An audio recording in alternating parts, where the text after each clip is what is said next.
held the gold necklace between my fingers, tracing the circle of the empty charm as rain streaked down our bedroom window.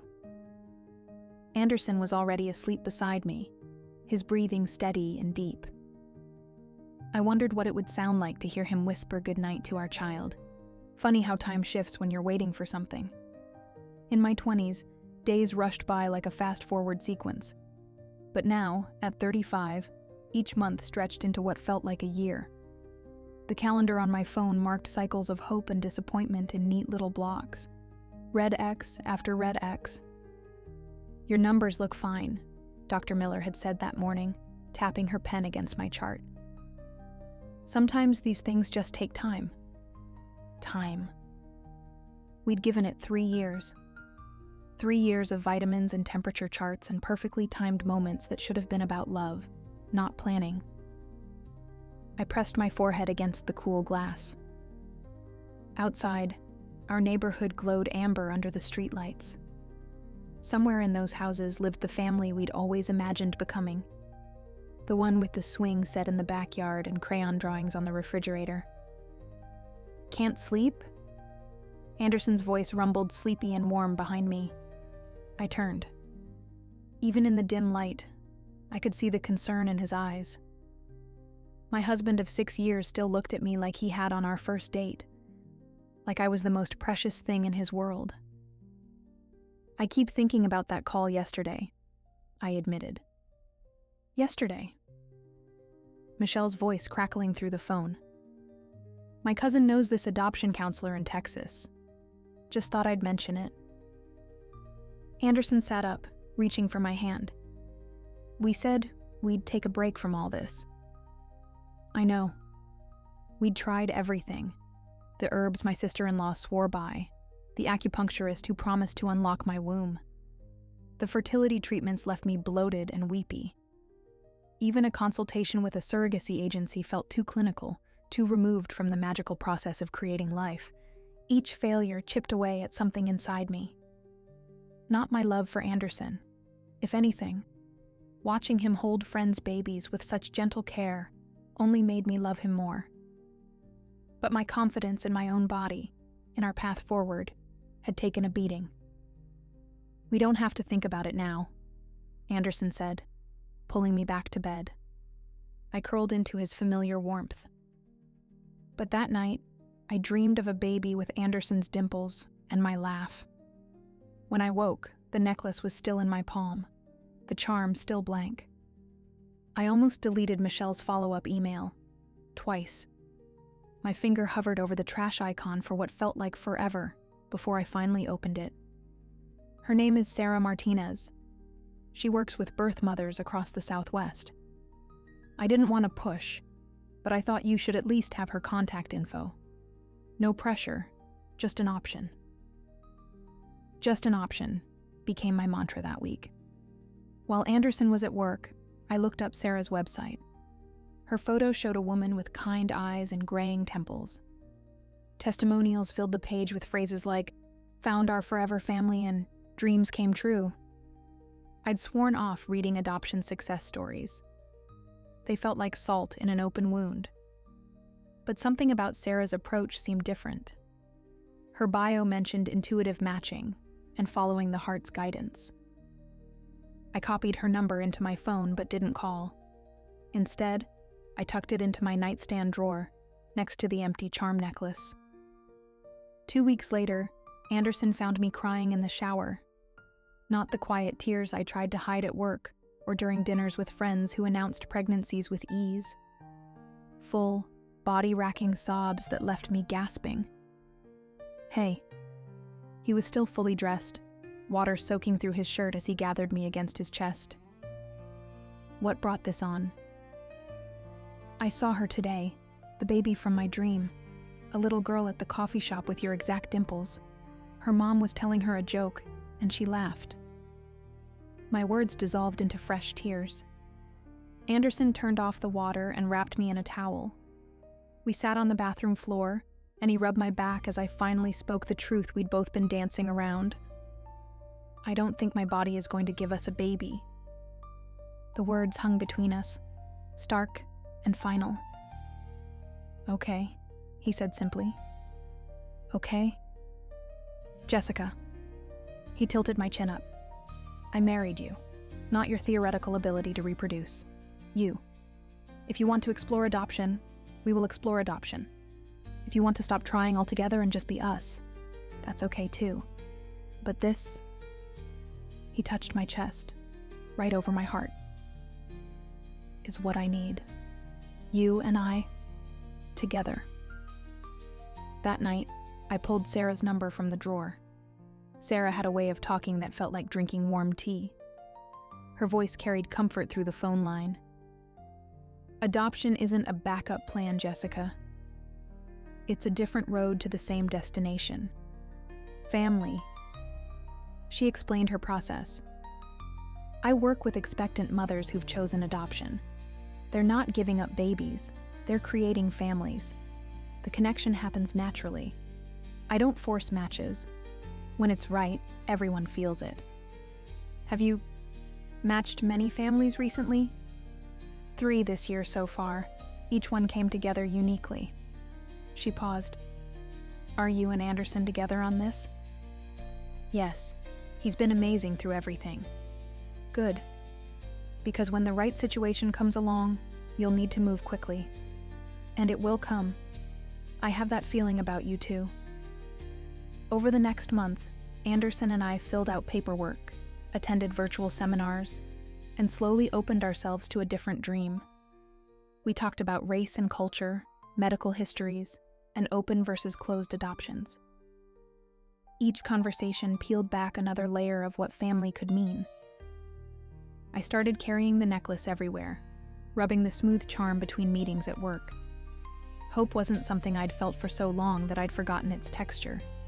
This felt like the start of that return. Sarah's call came on a Tuesday in February. Snow was falling, the kind of perfect flakes that make the world look like a snow globe. Jessica, I have a situation that might be unique. My heart pressed against my ribs. Tell me. There's a young woman in Austin, Texas, Daniela. She's 23 and already has a 3-year-old daughter. This pregnancy was unexpected. She's in school, working part-time. The baby's due next month. I grabbed a pen. Okay. She specifically asked for a couple who've been through fertility struggles. She said she wants parents who'll never take parenthood for granted. The words struck me silent. Daniela grew up in a big extended family, Sarah continued. She wants open communication, letters, photos, maybe occasional visits. The father, he's not involved. She made this choice alone. That evening, Anderson and I read Daniela's letter together. Her handwriting was careful, deliberate. I believe every child deserves parents who are ready for them. Not just financially or practically, but emotionally. You've waited so long for this gift. I think you'll treasure it in a way others might not. She'd included a sonogram photo. The tiny form looked like a dream beginning to take shape. We should go to Austin, Anderson said. Really? If she's willing to meet us, yes, absolutely. We flew out the following weekend. Texas in February carried a different kind of chill. Clear skies but biting wind. Sarah had arranged for us to meet Daniela at a quiet cafe near her apartment. She was smaller than I expected, with long dark hair and an oversized sweater that couldn't hide her pregnancy. Her 3-year-old daughter, Sophia, colored intently at the table. Hi, I managed, my voice catching. Daniela stood to greet us. Up close, I could see the determination in her eyes. This was not a young woman making decisions lightly. Thank you for coming, she said. I know this is unconventional. We talked for 2 hours. She asked about our jobs, our families, and our house. She wanted to know about Anderson's golf playing and my terrible cooking attempts. Normal questions that painted a picture of the life she wanted for her child. Sophia had Anderson's attention within minutes, chattering about her dolls and her favorite cartoons. Watching them interact, I felt something shift inside me. Not just hope, but rightness. "I should tell you," Daniela said, stirring her hot chocolate. "I've met with 2 other couples." My stomach dropped, but neither felt like family. "You do?" She looked directly at me. "I see it in how you look at him when he's talking to Sophia. How he looks at you when I mention the baby's kicks. You two have love ready to expand." That night in our hotel, I called Sarah from the bathroom while Anderson showered. "She's considering us," I whispered. "She's doing more than that," Sarah said gently. "She's chosen you. She just needs time to be certain." The certainty came 3 days later. Daniela's text arrived while I was making breakfast. "It's you two. When can you come back?" The next month blurred into beautiful chaos. We flew to Austin twice, meeting Daniela's family, attending doctor's appointments, and decorating the hotel suite nursery style for our expected stay. Daniela opened up more with each visit. She admitted her fears about open adoption. Would seeing the child grow up with us be too painful? Would we eventually shut her out? "We won't," Anderson promised. "You're giving us the most precious gift. That doesn't end when she's born." "She?" Daniela smiled. "Did the doctor tell you?" "No, but Jessica has dreams. They're usually right." I felt my cheeks warm. "Not always." "With this one?" "I think so," Daniela said, placing her hand on her belly. The baby kicked right then, strong enough that I could see the movement. Daniela took my hand, pressing it to the spot. The flutter against my palm sent tears to my eyes. This wasn't my body creating life, but somehow it felt like my child saying hello. On March 15th, at 3:47 a.m., my phone rang. Daniela's voice trembled with excitement. "It's time." We'd been in Austin for 3 days already, just waiting. The drive to the hospital happened in fast forward. Anderson held my hand so tight I lost circulation, but I didn't tell him to loosen his grip. Daniela labored for 8 hours. We stayed in the waiting room, pacing, praying, calling family with updates. When a nurse finally called us back, my legs felt disconnected from my body. "She wants you there for the birth," the nurse explained. "She says you're family." Watching a child enter the world is indescribable. Hearing her first cry, seeing the crinkled face and tiny fists, I understood why people call it a miracle. Daniela looked exhausted but radiant. "Do you want to hold her?" she asked me. I could only nod. The nurse placed the baby in my arms. She was smaller than I expected, her skin impossibly soft. When her dark eyes met mine, something clicked into place. A puzzle piece I didn't know was missing. "Hi, Hope," I whispered, testing the name that had lived in my heart all this time. Anderson wrapped his arms around us both. I felt his lips against my temple as he whispered, "Thank you," meant for Daniela, for God, for the universe itself. We spent 3 days at the hospital with Daniela. She breastfed Hope those first days, wanting to give her that start. It was intimate and complex and beautiful.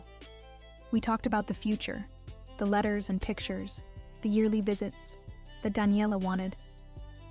"I need you both to promise something," Daniela said on our last night in Austin. She'd just finished feeding Hope and passed her to Anderson. "Promise you'll tell her this story. Not just that she's adopted, but how much love and thought went into creating her family." "We promise," we said together. Before we left, Daniela pressed something into my hand, a tiny envelope. "Open it when you get home." Home.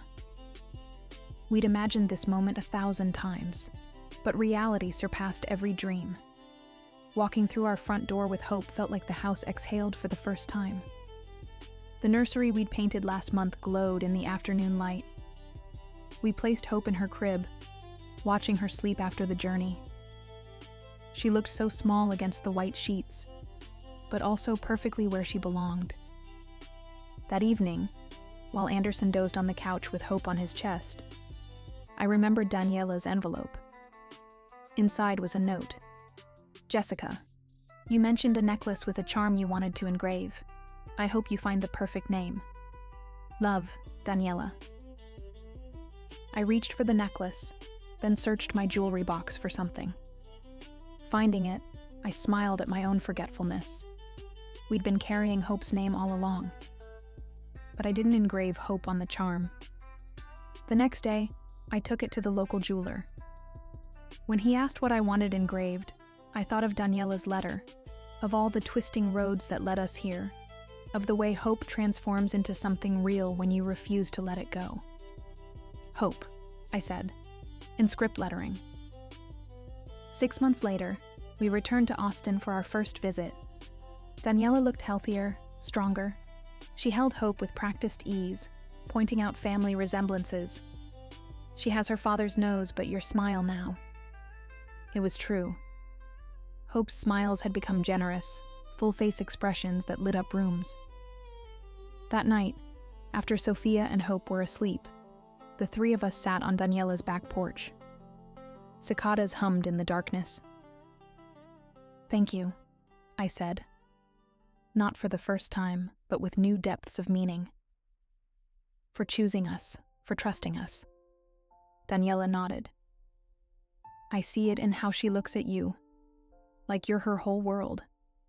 That's what I wanted. Anderson leaned forward. And we see it in how you look at her too. She has so much love surrounding her. We talked until midnight about everything and nothing, Hope's favorite foods, our families, Daniela's plans to finish school. Love took shapes I hadn't expected, complex, layered, expanding to include room for everyone. Flying home, I held Hope against my shoulder as she fussed sleepily. My fingers found the necklace, tracing the single engraved word. Hope. Not just what I'd carried through the hardest years, but what we'd built together, all of us. What we'd continue building with every letter, every visit, every moment of honoring the love that created this unlikely, perfect family. The roads hadn't been straight or easy. They'd wound through heartbreak and healing, through choices and chances we never could have imagined. But here we were, flying home with our daughter, connected by invisible threads to others who shared in our joy. Hope delivered on her promise. She hadn't just brought us a child. She'd shown us that family isn't bound by biology or predetermined paths. It's forged in the courage to stay open, to wait, to believe that somewhere out there, your people are waiting too. As Hope settled deeper into sleep, I looked out the airplane window at the lights scattered across the dark landscape below. Somewhere down there, in one of those glowing points, was our life, waiting for us to continue writing its story. Every heartbeat, every breath, every moment moving forward was an answer to prayers whispered in the dark. Hope had a name now. She had a home. She had parents who'd spent years learning that sometimes the most beautiful beginnings arise from the surrender of original plans. I pressed my lips to her downy head. She smelled like Daniela's lavender soap in our house, and endless possibilities for the future. This was our forever. This was our family. This was Hope, given form and breath in the most beautiful name of all. Hope. The ocean breathed against the shore, and I breathed with it, each exhale pulling me deeper into the ancient rhythm that lived in my bones. My bare feet carved temporary paths in the cooling sand of Edisto Island, as twilight painted the sky in desperate shades of crimson and gold. Around me, great egrets moved like liquid grace through the shallows, their elegant necks arcing in a dance as old as the tides themselves. I am Kiona. Kuso blood runs through my veins, the blood of people who have called these Carolina Islands home for countless generations. My grandmother swore our ancestors could speak to the spirits through movement, that their bodies became vessels for prayers too sacred for words. I had dismissed it as folklore until the day I learned she was right. You need to update your routine, Kiona. Marissa's voice still echoed in my head from dance practice that afternoon, sharp with a captain's authority. The Coastal Festival is next week. These traditional steps are too primitive. The judges expect innovation, not museum pieces. The memory made my movements falter. I stumbled, my foot catching in the sand, shattering the fluid connection I'd been building with the elements around me. The competition mattered. To me, to our small community dance group, to everyone who had invested hope in our chance for recognition beyond this island. But something about abandoning my heritage felt like betrayal, like cutting away pieces of my soul to fit into someone else's vision. Your dance tells a story, my grandmother had whispered once, her weathered hands guiding my young arms into the proper positions. Never forget that story, child. It's who you are. I sighed, lowering my arms as the sun melted into the horizon. My shadow stretched long across the beach, reaching toward the dunes where sea oats swayed like dancers themselves. As I turned to leave, movement caught my eye. A figure seated in the sand several yards away, so still I almost mistook him for driftwood. An old man sat cross-legged, his dark skin weathered like ancient leather. White hair caught the dying light like spun silver. In his hands, a piece of driftwood traced intricate patterns in the sand around him. Not random designs, but symbols that made something deep in my chest tighten with recognition. I hesitated. My grandmother had taught me to respect elders, but also to be cautious of strangers. Before I could decide, he looked up, and his eyes met mine across the distance. They were impossibly deep, like still water reflecting starlight. "Don't stop on my account," he called, his voice carrying easily despite its softness. "The egrets were enjoying your performance." Heat climbed my throat. I didn't realize anyone was watching. "The birds approve of your mimicry." He gestured toward the shallows where the white forms continued their patient hunting. "They recognize truth when they see it." Something in his calm presence drew me closer. As I approached, the patterns in the sand resolved into intricate symbols, spirals like shells, curves like waves, forms that resembled birds in flight. "What are you creating?" I asked. "Stories." His fingers continued their work, adding a delicate spiral that seemed to pulse with meaning. Sand remembers everything that touches it, you know. Some impressions last longer than their visible marks. My pulse quickened. "Are these Kuso symbols?" His eyes sparked with interest. "You recognize them?" "Some. My grandmother taught me a few, but she said much of our history was lost." The admission tasted bitter. The old man nodded sadly. "Too much was lost, but not everything." He patted the sand beside him. "I watched you dance. You move like someone who remembers." I settled beside him, drawing my knees to my chest. "I'm supposed to forget, actually. My dance team wants me to modernize for the festival." "Ah." He nodded, as though this explained everything. "They want you to be like everyone else. They want us to win." But even as I said it, his words struck something raw inside me. The old man's fingers continued their graceful work, adding another spiral. "Dance for me, child. Show me what your heart knows." The request felt important in a way I couldn't explain. I rose, brushing sand from my shorts. The beach had emptied as darkness deepened, stars beginning to pierce the velvet sky. Cool air kissed my skin as I closed my eyes and let my feet sink into the sand. I imagined the egrets, the elegant curve of their necks, the infinite patience in their stillness, the purposeful grace of their movements. I raised my arms slowly, then began to dance. The steps flowed through me like water, movements passed down through generations, telling stories of survival, of connection to land and sea, of respect for the creatures sharing our world. I spun and dipped, my feet drawing patterns that mirrored the old man's carvings. Then something extraordinary happened. The evening breeze strengthened, swirling around me like a living thing. When I opened my eyes, I gasped. The wind had lifted fine grains of sand from the beach, and they sparkled in the fading light, forming spirals that followed my movements like golden ribbons. The sand danced with me, rising and falling as though alive, catching the last crimson rays of sunset and the first silver beams of moonlight. I wasn't just dancing, I was creating magic, forging a connection to this place and all who had danced here before me. When I finally stopped, breathless and exhilarated, the sand settled back to the earth, leaving only the impressions of my feet. The old man watched with a smile that crinkled the corners of his eyes. "That is your magic," he said softly.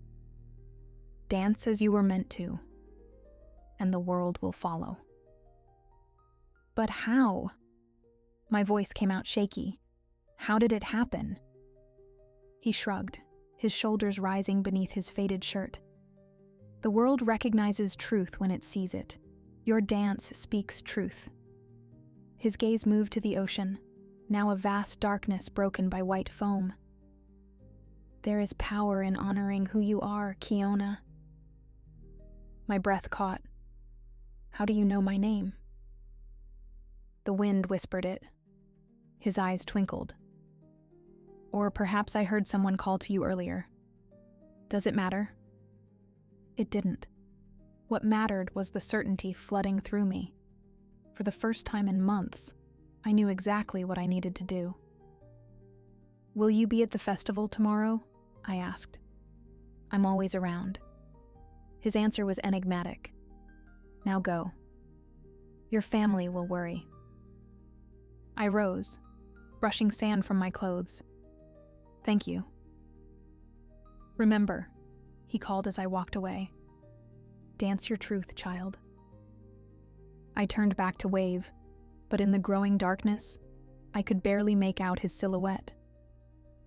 The coastal festival transformed Edisto Beach into a carnival of color and sound.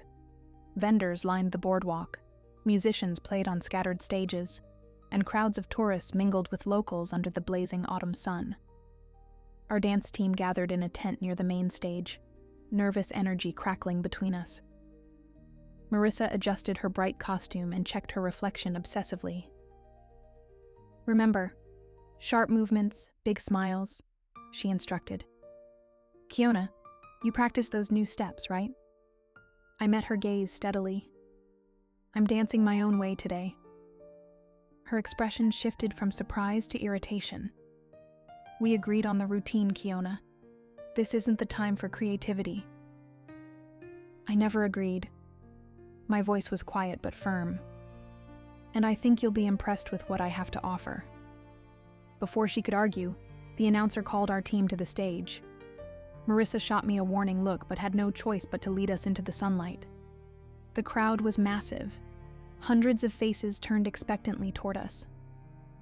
I spotted my parents and grandmother in the front row, their expressions encouraging despite the tension in their postures.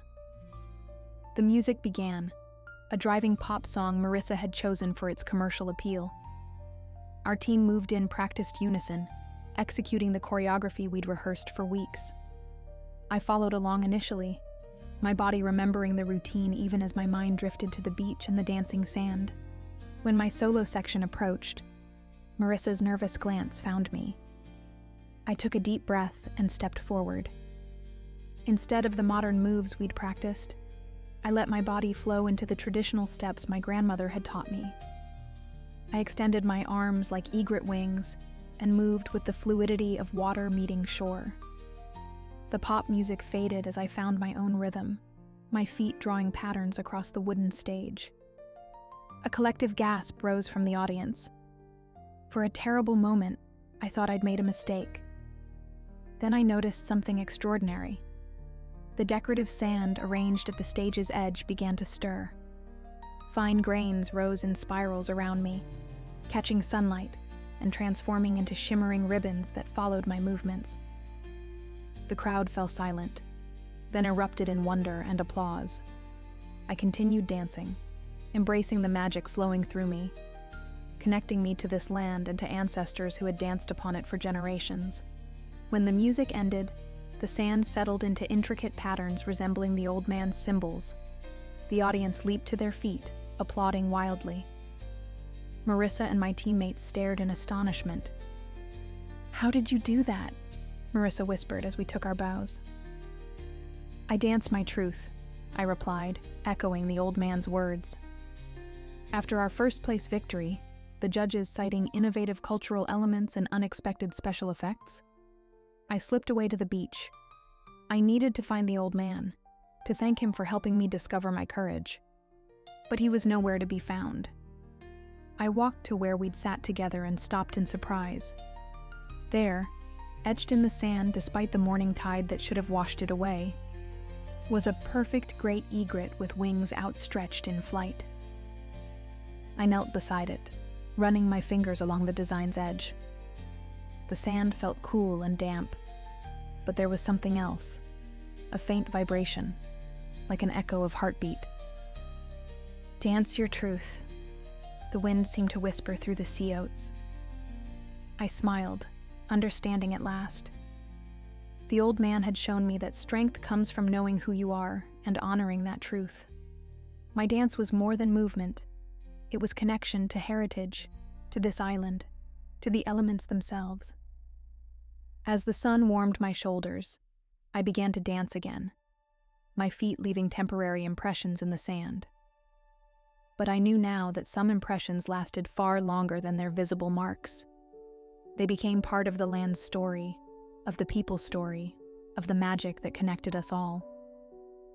Spring returned to Edisto Island 6 months later, bringing longer days and the promise of new beginnings. Our dance group had gained regional fame after the festival, and I'd spent the winter teaching my teammates the traditional steps passed down through generations of Kuso people. I walked the beach at sunset, a ritual I'd maintained since my encounter with the mysterious old man. Though I hadn't seen him again, I often found intricate designs in the sand. An egret in flight, a spiral shell, patterns that resembled his carvings. They always appeared where the tide couldn't reach them, defying explanation. The sky blazed orange and purple as the sun melted into the horizon. I slipped off my sandals and let my toes merge with the cooling sand, my body moving naturally into the dance, arms extending like wings as I traced patterns my ancestors had followed for centuries. Sand rose around me, swirling in delicate spirals that caught the dying light. This magic no longer surprised me. It had become part of who I was, a gift I'd learned to embrace. "I've been looking everywhere for you." I turned, sand settling around my feet. Elijah stood at the dune's edge, his tall frame silhouetted against the darkening sky. My heart quickened at the sight of him. Elijah had arrived in January to work as a marine biologist at the local research center. We'd met when he attended one of our performances, and had been circling one another ever since, our conversations growing longer, our glances more meaningful with each encounter. "How did you know I'd be here?" I asked, brushing sand from my hands. He smiled, walking toward me. "Your grandmother told me this is where you come to think." Of course she had. My grandmother had taken an immediate liking to Elijah, inviting him for dinner whenever possible.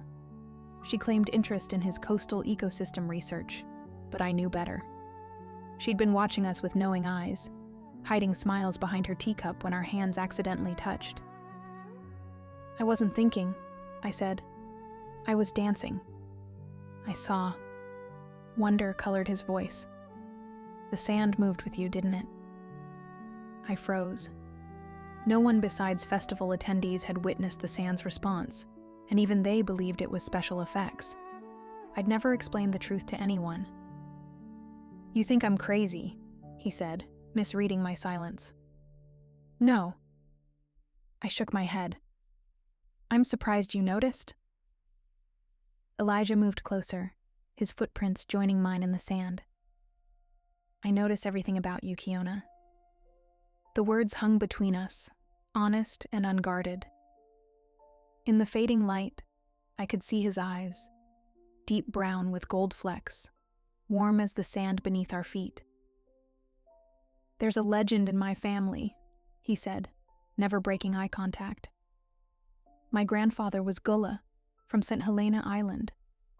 He told stories about people who could speak to the elements, water dancers, fire keepers, sand weavers.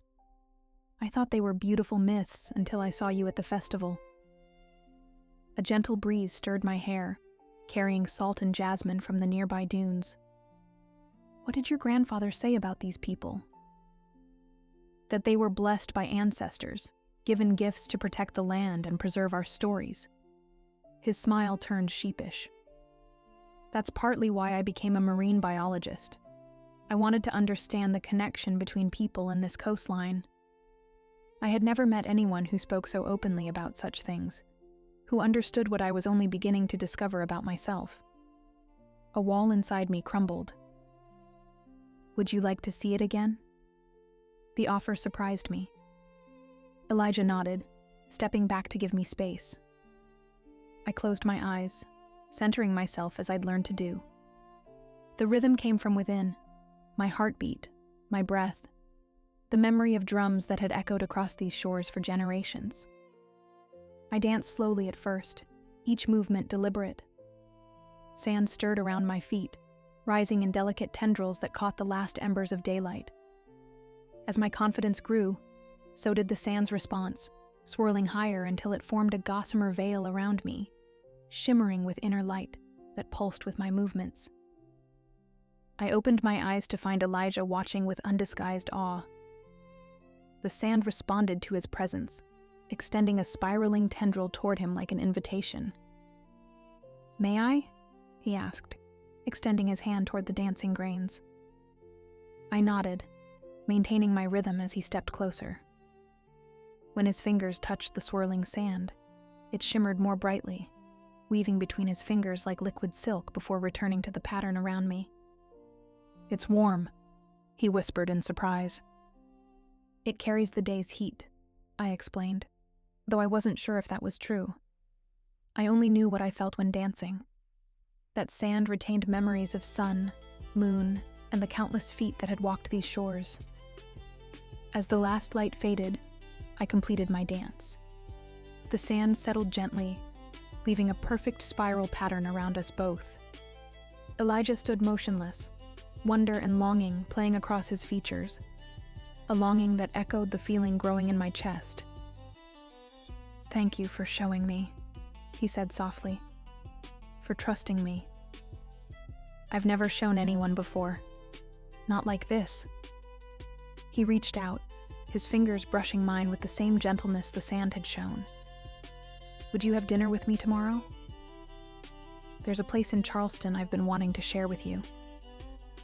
His touch sent warmth spreading through me, as if the sand's magic had transferred to his skin. I'd like that. We walked back along the beach as stars appeared, our shoulders occasionally brushing, the words flowing easier than they ever had. By the time we reached the boardwalk where my car waited, the moon had risen, casting a silver path across the water. "I'll pick you up at 6, he asked, as we paused beside my car. 6 is perfect." He leaned forward, hesitating only a moment before pressing his lips to my cheek. "Good night, Sandweaver," he whispered, his breath warm against my skin. I drove home with the windows down, letting the cool night air flow through the car, carrying salt and possibility. My grandmother sat on the porch when I arrived, a knowing smile playing on her lips. "You're glowing, girl," she said as I climbed the steps. "And it's not just moonlight." I couldn't hide my smile. "Elijah asked me to dinner tomorrow." She nodded approvingly. "About time. That boy's been looking at you like you hung the moon since he arrived." She patted the chair beside her. "Now tell me about your dance. The sand spoke to you again, didn't it?" I sat beside her, letting my head rest against her shoulder as I had since childhood. "It did. And Elijah saw it, Grandma. He understood. Her hand found mine, the fingers warm and weathered with age. Some people are meant to see our magic, Kiona. Their souls recognize something in ours. She squeezed my hand. Your grandfather was like that. He saw me dance with the wind when no one else could. You never told me that, I said, sitting up to look at her. Her smile deepened, mysterious in the porch light. Some stories wait for the right time to be told. The next evening, I stood before my bedroom mirror, smoothing the fabric of a dress I'd bought in Charleston but never worn. It was the color of sea glass, neither fully green nor blue, but somewhere between, like the ocean on a clear day. The material flowed around my knees like water when I turned. My grandmother appeared in the doorway with a small wooden box. You look beautiful, she said, her eyes bright with pride. I have something for you to wear. She opened the box, revealing a necklace. A simple leather cord threaded through a chunk of polished driftwood no larger than my thumb. Carved into its surface was a spiral, similar to the old man's sand drawings. This belonged to my mother, she explained, lifting it from the box. It protects those who keep the old ways alive. I bowed my head as she fastened it around my neck. The wood felt warm against my skin, as if it retained heat from all the hands that had held it across generations. Perfect, she declared, stepping back. Now you carry a piece of the island with you. The doorbell rang, widening her smile. That will be your young man. He's not my young man, Grandma, I protested, though my racing heart suggested otherwise. Not yet, she replied with a wink. Elijah waited at the stairs' bottom, dressed in dark pants and a crisp white shirt that contrasted beautifully with his brown skin. His eyes widened when he saw me. You look incredible, he said, his voice soft with admiration. So do you. I reached the bottom step, suddenly shy despite hours of conversation the previous evening. The drive to Charleston took us across bridges and through marshlands that glowed gold in the setting sun. We talked easily about his research, my dancing, the island we both called home despite arriving by different paths. Charleston greeted us with cobblestone streets and centuries-old buildings. Elijah led me to a restaurant housed in a former cotton warehouse, where exposed brick walls and wooden beams created warmth, while large windows overlooked the harbor. The hostess seated us by the window, where candles flickered in hurricane glasses, and the last daylight painted the sky in deepening blues and purples. This is beautiful, I said, taking in the view. I thought of you as soon as I saw it, Elijah replied, his eyes on me rather than the scenery. The way the water catches the light reminded me of how sand moves when you dance. His admission warmed me more than the candles ever could. You did? He nodded, a slight flush darkening his cheeks. The resemblance was striking. Our conversation flowed as easily as the wine the waiter poured. Elijah shared stories of growing up in Savannah, of his grandfather who taught him to fish, and told him stories about ancestors who had lived on these islands for generations.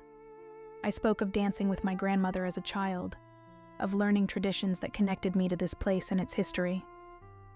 I've been thinking about yesterday, he said as we finished our entrees, about the sand and its response to you. He leaned forward, lowering his voice. In my research, I study how coastal ecosystems respond to human interaction. Most of my colleagues focus on negative impacts: erosion, pollution, habitat destruction. I nodded, familiar with these concerns from island living. But I've been interested in something else, he continued. Indigenous communities worldwide have practices that enhance rather than damage environments. Sustainable fishing, controlled burns, farming techniques that improve soil health. His eyes met mine across the table. What if your sand dancing is part of that tradition? A way of communicating with land that our ancestors understood but we've forgotten. The idea resonated deeply. Not that I controlled the sand, but that we engaged in conversation, a mutual exchange of energy and intention. The old man said something similar, I recalled. That sand remembers everything touching it, that some impressions last longer than their visible marks. Elijah reached across the table, his fingers brushing mine. I'd like to understand it better. Not just as a scientist, but as someone who cares about you. The admission hung between us, honest and vulnerable. My fingers interlaced with his, the connection feeling as natural as breathing. I'd like that too, I said softly. After dinner, we walked along the harbor hand in hand. The night was warm, stars reflected in dark water alongside lights from boats and buildings. We paused by the railing, watching a sailboat glide silently toward the ocean.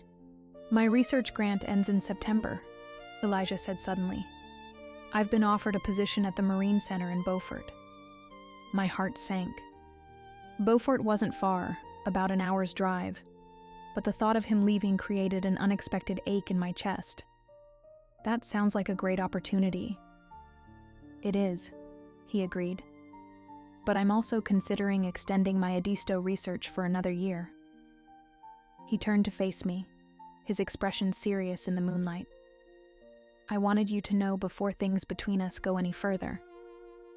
The implication that he might stay, partly because of me, made my pulse quicken. And what if they do? Go further. His hand rose to my face, his fingers gentle against my cheek. Then I'd have another reason to stay. When he kissed me, it felt like the culmination of a dance we'd been performing since we met. Each conversation, each glance, each shared moment leading inevitably to this connection. His lips were soft against mine, and I tasted salt and wine, an infinite possibility. The carved driftwood at my throat warmed against my skin as his arms encircled me. When we finally broke apart, his eyes held a wonder and desire that made me feel both powerful and vulnerable. We should head back, he murmured, though his arms remained around my waist. The drive back to Adisto was comfortably quiet. Elijah's hand found mine across the center console, our fingers intertwining as we crossed bridges connecting the islands to the mainland. The moon rose higher, casting silver light across the marshlands stretching on either side of the road. When we reached my grandmother's house, the porch light glowed welcomingly. Elijah walked me to the door, our steps slow as if neither wanted the evening to end. Thank you for tonight, I said, turning to face him. For dinner, for the conversation, for everything. His smile was visible even in the dim light. Can I see you tomorrow? There's a place on the island's north end I'd like to show you. It might be perfect for dancing. I'd like that. He leaned forward, his kiss gentle and brief, a promise rather than a demand. Good night, Kiona. I watched him walk to his car, warmth spreading through me that had nothing to do with the mild spring air. When I entered the house, my grandmother had left a note saying she'd gone to bed early, and that tea waited in the pot if I wanted it. I poured the fragrant herbal blend, carrying it to the back porch where the ocean sparkled in the distance, a darker expanse against the night sky. The carved driftwood necklace still felt warm against my skin, and I touched it thoughtfully, wondering about the women who had worn it before me, about their loves and losses, their connections to this island. Sleep came easily, and I dreamed of dancing on the beach, sand rising in golden spirals, while Elijah watched from the shore, his eyes full of admiration and something deeper, something that felt like belonging. The place Elijah wanted to show me was a secluded cove on the island's northern tip, accessible only by a narrow path through dense maritime forest. We parked at a small lot used mainly by researchers and hikers, then followed the trail as it wound through live oaks draped with Spanish moss and palmettos that rattled in the gentle breeze. I found this during a bird survey last month, Elijah explained as we walked.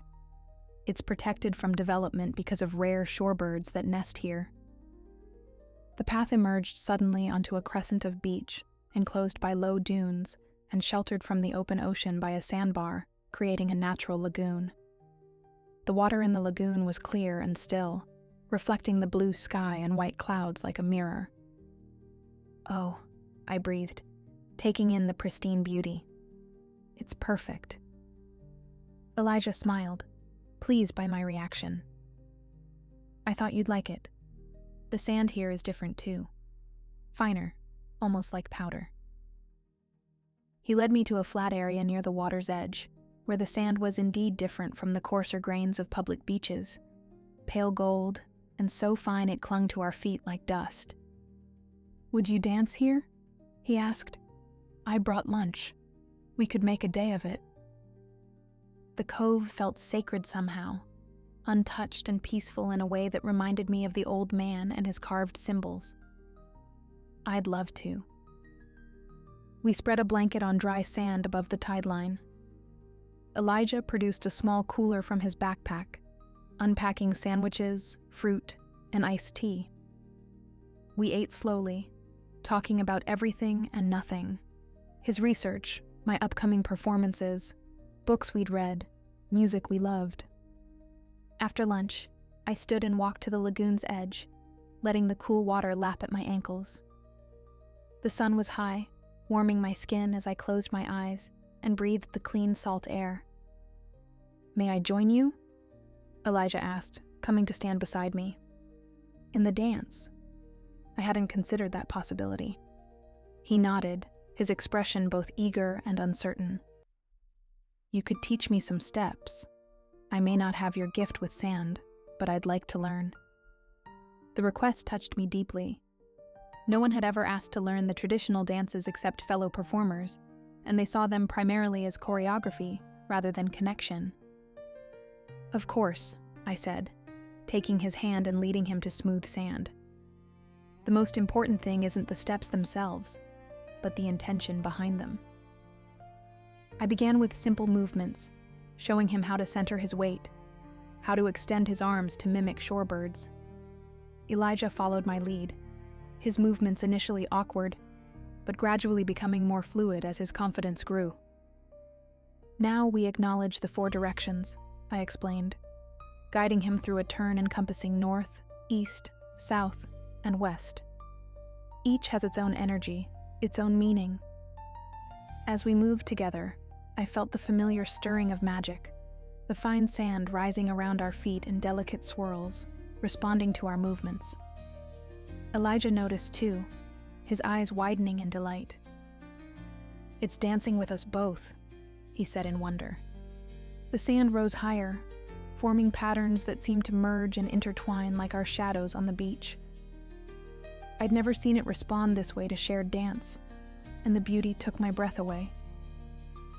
We continued moving, our steps becoming more synchronized, more fluid, as if we'd been dancing together for years rather than minutes. The sand followed, creating a shimmering veil that caught the sunlight and transformed it into countless points of golden light. When we finally stopped, breathless and laughing, the sand settled back to the beach, leaving a perfect spiral pattern that encircled us both, connecting us in a continuous line. Elijah looked down at the pattern, then back at me, his eyes alight with understanding and something deeper that made my heart race. He seemed at a loss for words. "I know," I replied, equally moved. He stepped closer, his hands finding my waist. "The sand recognizes something between us, doesn't it?" "I think it does." My hands rested on his shoulders, feeling warmth through his thin shirt. This time when he kissed me, there was no hesitation, no uncertainty. His lips claimed mine with a certainty that matched our dance's sure movements.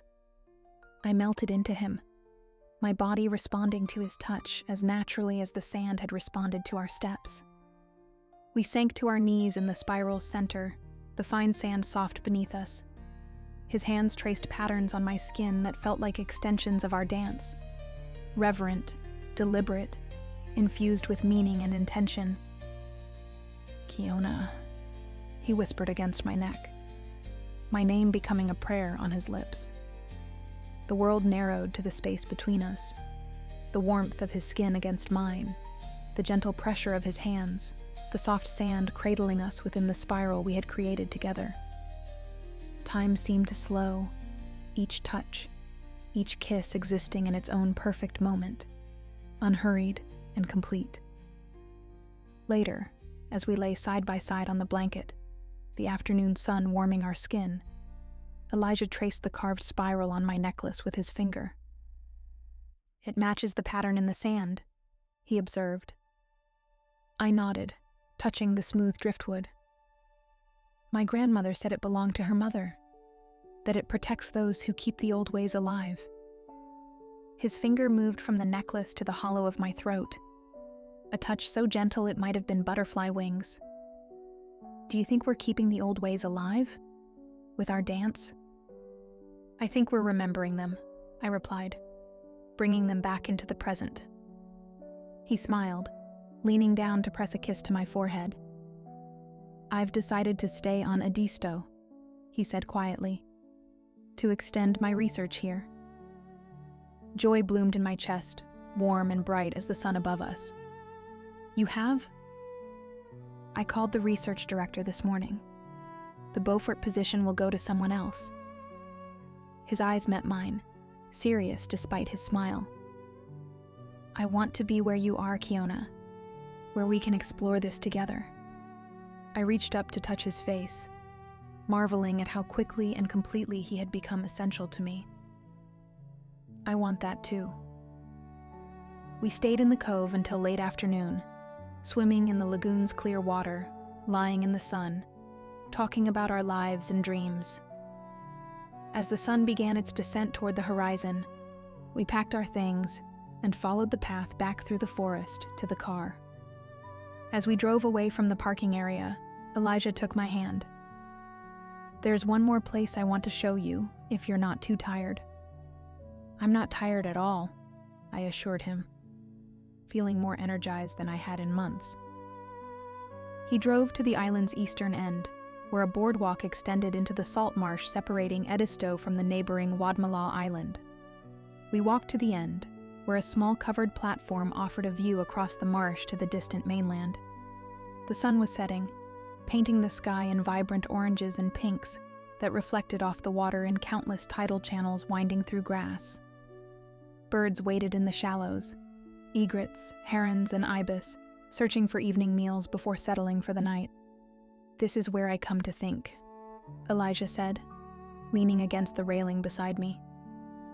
"When I need to make decisions or work through problems." I understood why. The vista was breathtaking, wild and peaceful at once, a landscape shaped by constant conversation between land and water.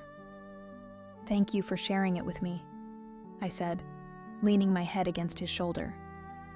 His arm encircled my waist, drawing me closer. "I want to share everything with you, Kiona. The places I love, the things I discover, the questions I haven't yet answered." The simple honesty of his words moved me deeply. I turned in his arms, looking up into his face. "I want that too." As the sun dipped below the horizon, casting long shadows across the marsh, I felt a sense of completion, of coming full circle. The past months had been a journey of discovery, of my heritage, of my gift, of my place in the world.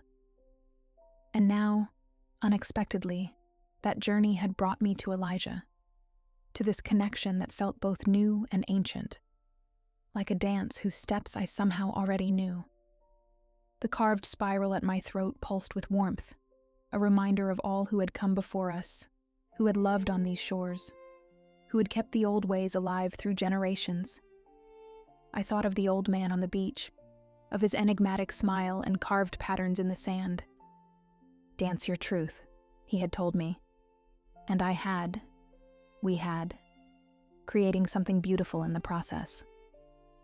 As darkness fell and the stars appeared above us, I knew our dance was just beginning, that the patterns we would create together were still forming, like spirals in sand that shifted and changed with each tide, but never truly disappeared. "We should head back," Elijah said, after comfortable silence.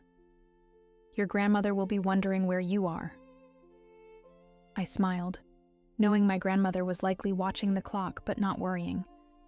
She had seen what was growing between Elijah and me long before either of us fully realized it. "She'll want to hear about our dance," I said, as we walked hand in hand back along the boardwalk. "About how the sand responded to both of us."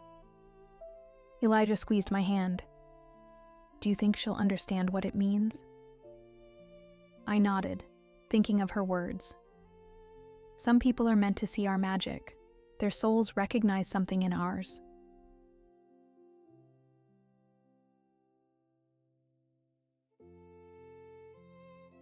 I stood at the edge of what used to be our garden, the morning light casting long shadows across the overgrown tangle of weeds and wilted flowers.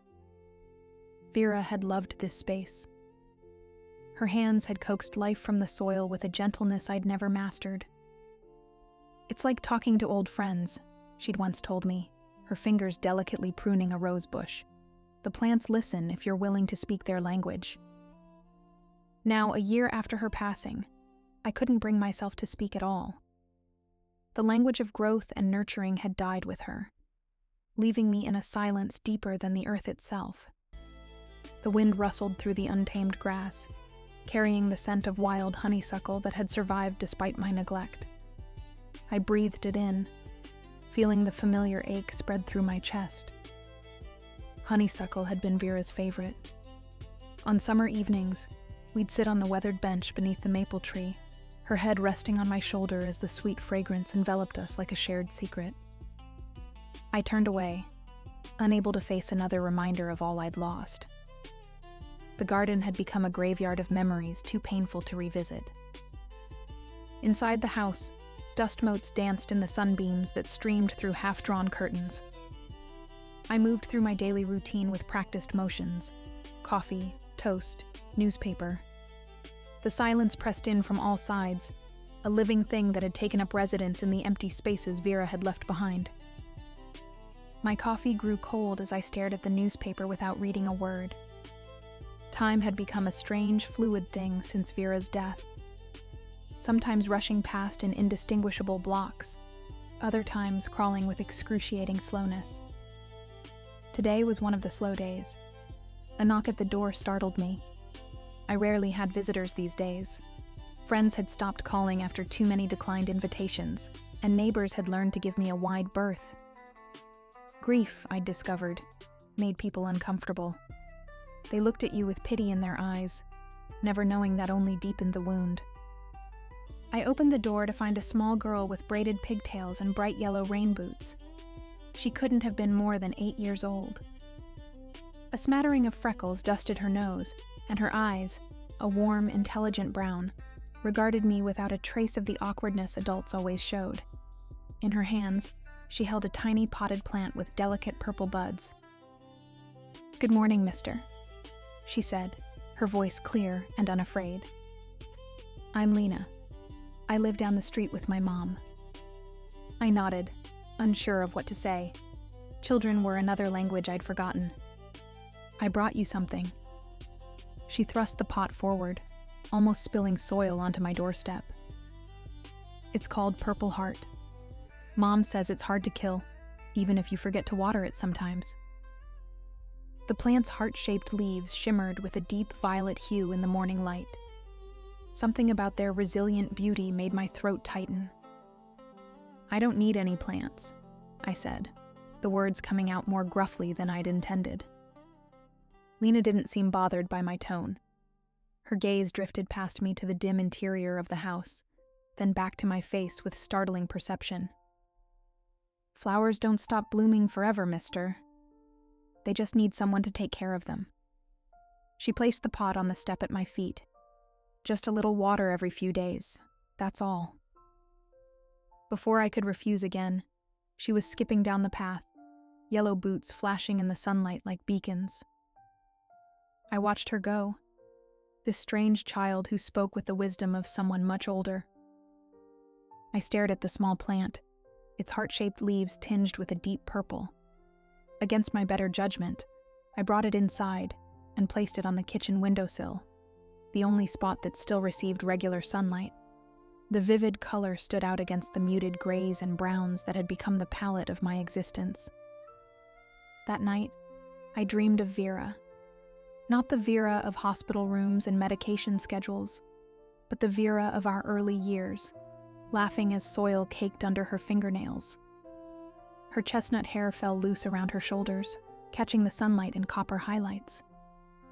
She knelt in a bed of black-eyed Susans, her favorite summer dress, the yellow one with tiny blue flowers, spread around her like unfurling petals.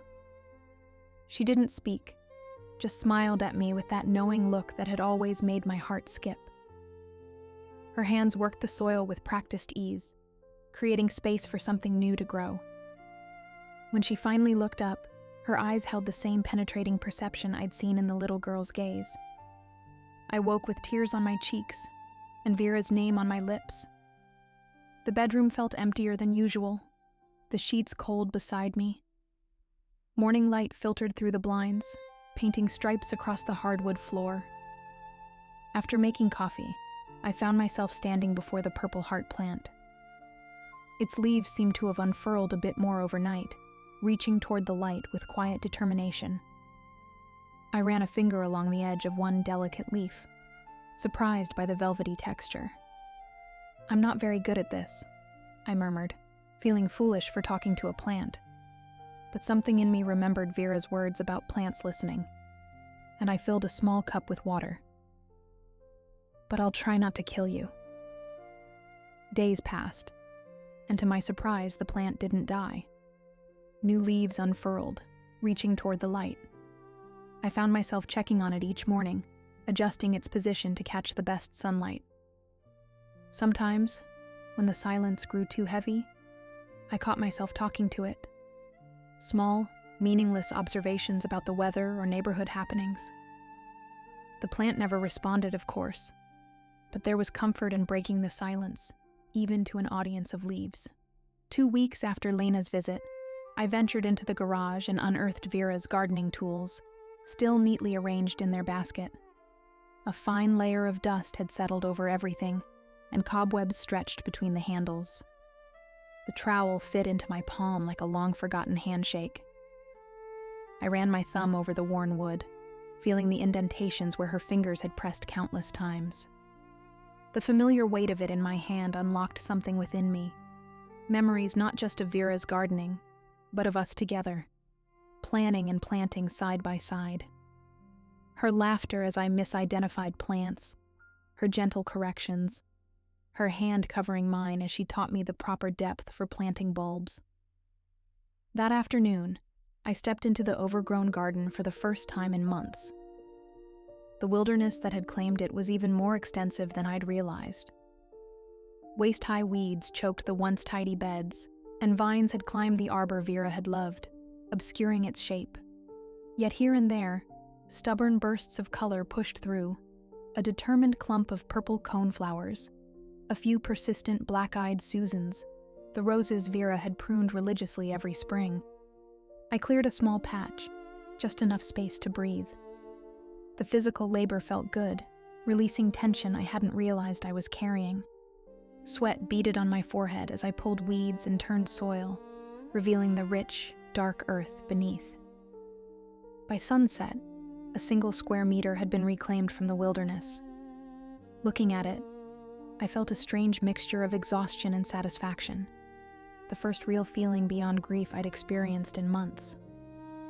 That night, I slept more deeply than I had in a year, my body tired in a way that invited rest rather than collapse.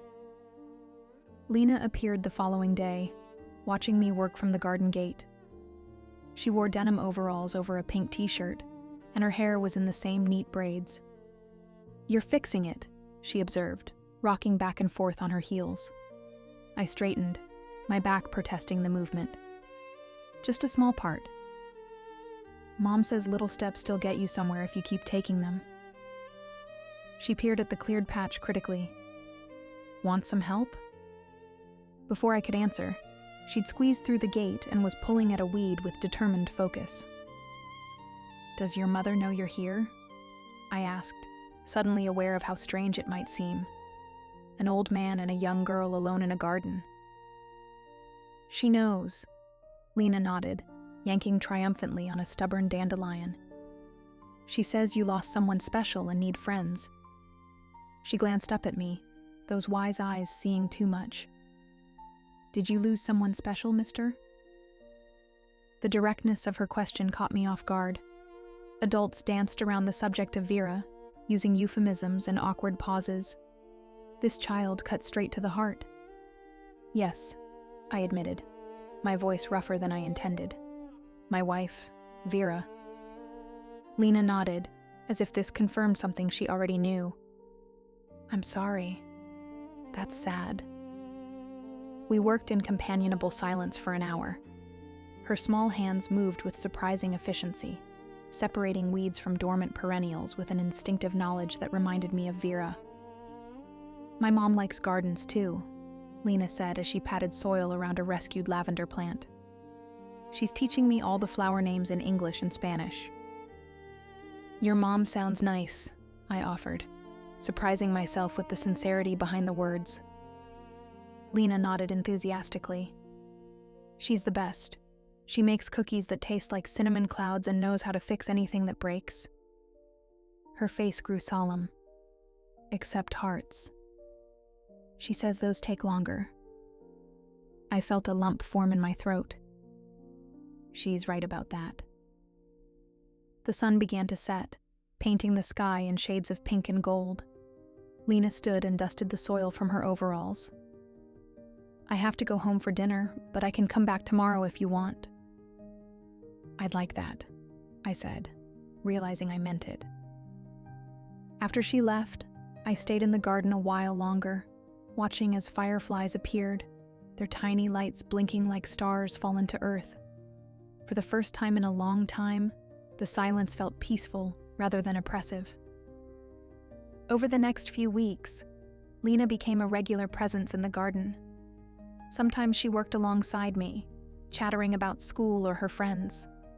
Other times she simply sat on the stone bench beneath the maple tree, reading books or drawing pictures of what she thought the garden would look like when it was finished. The cleared area grew larger with each passing day. I rediscovered plants I'd forgotten we had, cornflowers and daisies, black-eyed Susans and bleeding hearts. Beneath the tangled overgrowth, life had been patiently waiting. One afternoon, as we worked side by side deadheading spent blooms, Lena asked, "What was your wife like?"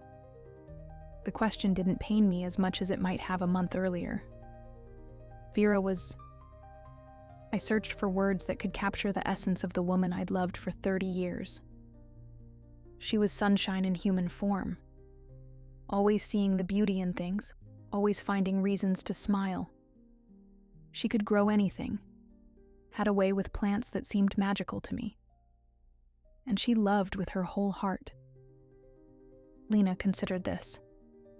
She sounds like the princesses in my books. Was she beautiful? I smiled, remembering Vera's laugh whenever I called her beautiful. I'm ordinary in all the best ways, she'd insist, though she'd never been ordinary to me. The most beautiful woman I've ever known, I told Lena. Not just her face, but her spirit. Do you have pictures? She asked. Mom keeps pictures of everyone she loves in albums, even the people who aren't here anymore. I hesitated. After Vera died, I'd put away all our photos, unable to bear the visual reminders of what I'd lost. Yes, I said slowly, but I haven't looked at them in a while.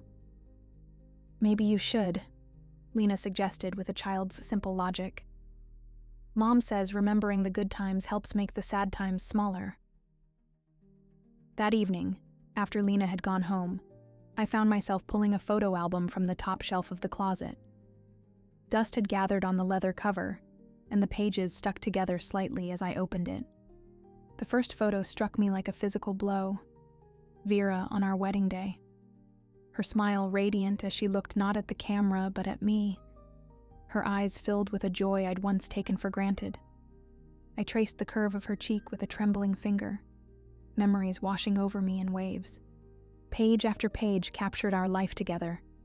Holidays, anniversaries, everyday moments that had seemed mundane at the time, but now appeared precious in their ordinariness. Interspersed throughout were photos of the garden through the seasons, evolving under Vera's loving care from a blank canvas to a living masterpiece. The last photo in the album had been taken just months before her diagnosis. Vera kneeling in the garden, surrounded by summer blooms, her hands dirty, and her face alight with satisfaction. I remembered taking that picture, calling her name so she'd look up, capturing her in her element. Tears came then, not the desperate sobs of fresh grief, but the gentler tears of remembrance. For the first time, I found myself grateful for the memories rather than tormented by them. "My mom wants to know if you need any seeds," Lena announced one Saturday morning as we worked on clearing a section near the back fence.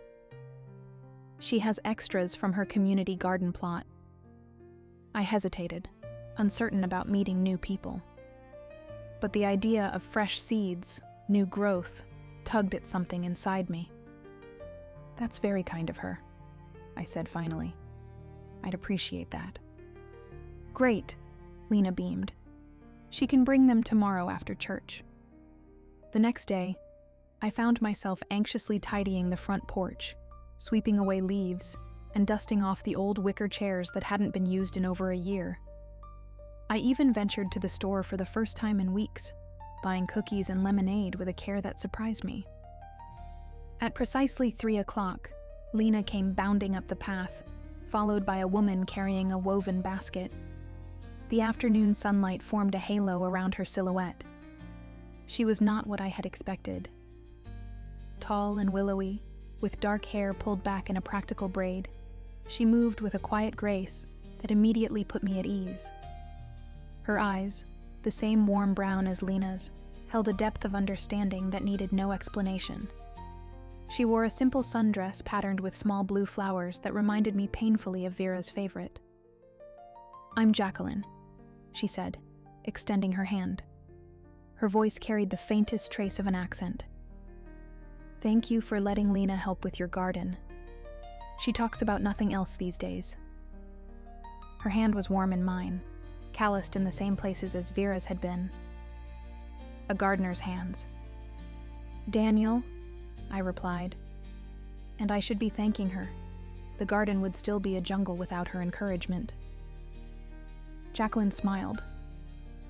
"I brought you some seeds," she said, offering me the basket. Inside, neatly labeled envelopes contained promises of zinnias, sunflowers, and sweet peas. And some tomato seedlings. They're getting too big for my windowsill. "Would you like to see what we've done so far?" I asked, gesturing toward the backyard. The three of us walked the garden paths, some newly cleared, others still waiting for attention. Jacqueline moved through the space with reverence, stopping to admire a blooming iris or gently touch the leaves of a climbing rose that had somehow survived the neglect. "There's so much life here," she murmured. "You can feel it wanting to return." "My wife designed most of it," I said, speaking of Vera aloud to a stranger for the first time in months. She had a vision for every season, something always blooming, always changing. Jacqueline nodded. "The best gardens are never truly finished. That's what makes them magical." Her eyes met mine with a warmth that made me glance away. I was suddenly self-conscious of my rumpled shirt and the gray that had overtaken my once dark hair. It had been so long since I'd cared about such things. "Lena tells me you've been teaching her plant names in Spanish," I said, steering the conversation to safer ground. Jacqueline laughed, a melodic sound that brightened the air around us. "Yes, it's our little game. My grandmother was a gardener in Oaxaca. She believed knowing a plant's name in multiple languages gave you double the connection to it." "What's the Spanish word for garden?" I asked. Jardine, she replied, the word rolling off her tongue like music. But my grandmother called it El Paraíso Pequeño, the little paradise. I like that, I said, looking around at the space that was slowly returning to life under our care. Not quite paradise yet, but no longer the wasteland it had been. After that day, Jacqueline occasionally joined Lena on her visits. She never stayed long, never imposed, but her presence added something to the atmosphere, a harmony I hadn't realized was missing. Spring melted into summer. The garden flourished under our combined care. Colors returned, purple coneflowers nodding in the breeze, bright red salvias attracting hummingbirds, delicate pink roses climbing the arbor Vera had insisted we build for our 5th anniversary. One evening, as the sun set, Jacqueline and I sat on the stone bench while Lena chased fireflies at the garden's edge. The day's heat lingered in the stone beneath us, and the scent of jasmine filled the air. "You've created something beautiful here," Jacqueline said, her gaze taking in the garden. "It feels like a sanctuary." "We all did," I corrected her. I couldn't have done it alone. Our shoulders brushed as we sat, a casual touch that sent warmth spreading through me. In the month since we'd met, I'd grown accustomed to her presence, looked forward to it even. She brought a quiet energy that complemented my more reserved nature, just as Vera's exuberance once had. "Lena told me about your wife," Jacqueline said softly. "She sounds like she was a remarkable woman."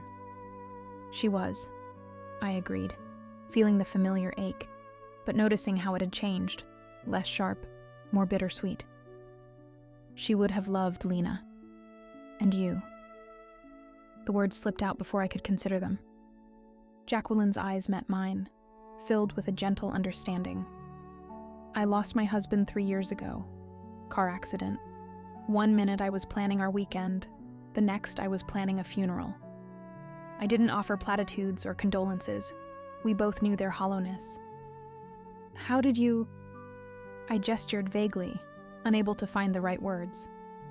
"Learn to breathe again?" she finished. "I didn't, for a long time. Then one day Lena asked me to plant a sunflower with her for a school project. Watching that seed push through the soil, so small but so determined, something shifted inside me." Jacqueline smiled at the memory. "Life keeps insisting on itself, even when we're not ready for it." I thought of the purple heart plant, still thriving on my windowsill. "Yes, it does." Twilight deepened around us, the garden transforming in the fading light. Fireflies blinked like tiny lanterns. Lena's laughter floated across the garden as she tried to catch them. "She needed this place as much as you did," Jacqueline said, watching her daughter. "After Miguel died, she became so quiet, so careful, as if she thought joy might be something dangerous." She turned to me, her face soft in the gathering dark. "Thank you for giving her a safe place to be a child again." Without thinking, I reached for her hand. Her fingers curled around mine naturally, as if they belonged there. We sat in comfortable silence as night fell completely, the moon rising to cast silver light across the garden. That night, I dreamed of Vera again. We were walking through the garden at its peak bloom, her hand in mine. "It's beautiful again," she said, touching a rose petal with gentle fingers. "I miss you," I told her, the words catching in my throat. She turned to me, her eyes bright with the light I'd fallen in love with decades ago. "I'm not in the empty spaces, Daniel. I'm in everything that grows." When I woke, tears dampened my pillow, but my heart felt lighter than it had in months. As summer progressed, Jacqueline and Lena became a constant presence in my life. We established a comfortable routine, gardening on weekends, occasional dinners where Jacqueline taught me to cook her grandmother's recipes, and quiet evenings watching Lena perform elaborate plays with characters she'd invented. One particularly warm day in late July, the three of us worked to install a small fountain in the center of what had once been Vera's herb garden. The physical labor left us sweaty and dirt-streaked, but satisfied. "We need to cool off," Jacqueline declared, wiping her forehead with the back of her hand. She disappeared into the house, returning moments later with a garden hose. Before I could protest, she turned the spray on Lena, who shrieked with delight and danced in the makeshift shower. Then Jacqueline turned to me, a mischievous gleam in her eye. "Don't you dare," I warned, backing away. Her laugh rang out as she directed the spray at me, soaking my shirt in seconds. I lunged for the hose, and we wrestled for control, both of us laughing like children. Water sprayed in all directions as we struggled, Lena cheering us on. I finally wrested the hose from Jacqueline's grip, instantly turning it on her. She gasped as the cold water drenched her, plastering her shirt to her skin and sending rivulets down her face. For a moment we froze, suddenly aware of our proximity, of the way the wet fabric clung to her curves, of the heat that had nothing to do with the summer day. Jacqueline's eyes darkened as they met mine, and I felt a pull toward her that was both terrifying and exhilarating. It had been so long since I'd felt desire, I almost didn't recognize it. The spell broke when Lena dove between us, grabbing for the hose. My turn. The moment passed, but something had shifted between us. I caught Jacqueline watching me when she thought I wouldn't notice, her gaze lingering in a way that made my heart race. One August afternoon, as we harvested tomatoes from the vines that now thrived along the southern wall, Jacqueline's hand brushed against mine. Instead of pulling away, I let my fingers entwine with hers. She looked up, surprise and warmth mingling in her expression. "Is this okay?" I asked, suddenly uncertain. She squeezed my hand gently. "More than okay." That evening, after Lena had gone home to stay with her grandmother, Jacqueline and I walked through the garden in the gathering twilight. Crickets serenaded us from hidden places, and the scent of night-blooming jasmine perfumed the air. "I never expected this," I admitted, as we paused beneath the arbor, now lush with climbing roses. "To feel this way again." Jacqueline's face was thoughtful in the fading light. "I think love is like these perennials. It doesn't disappear completely, even when everything above ground has died back. It waits in the dark, gathering strength until conditions are right to grow again." I touched her cheek, marveling at how natural it felt. "I'm not the same person I was before. I don't think I can be."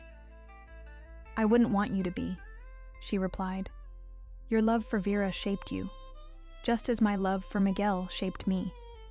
Those chapters don't close completely. They form the next ones." When I kissed her, it felt both new and familiar.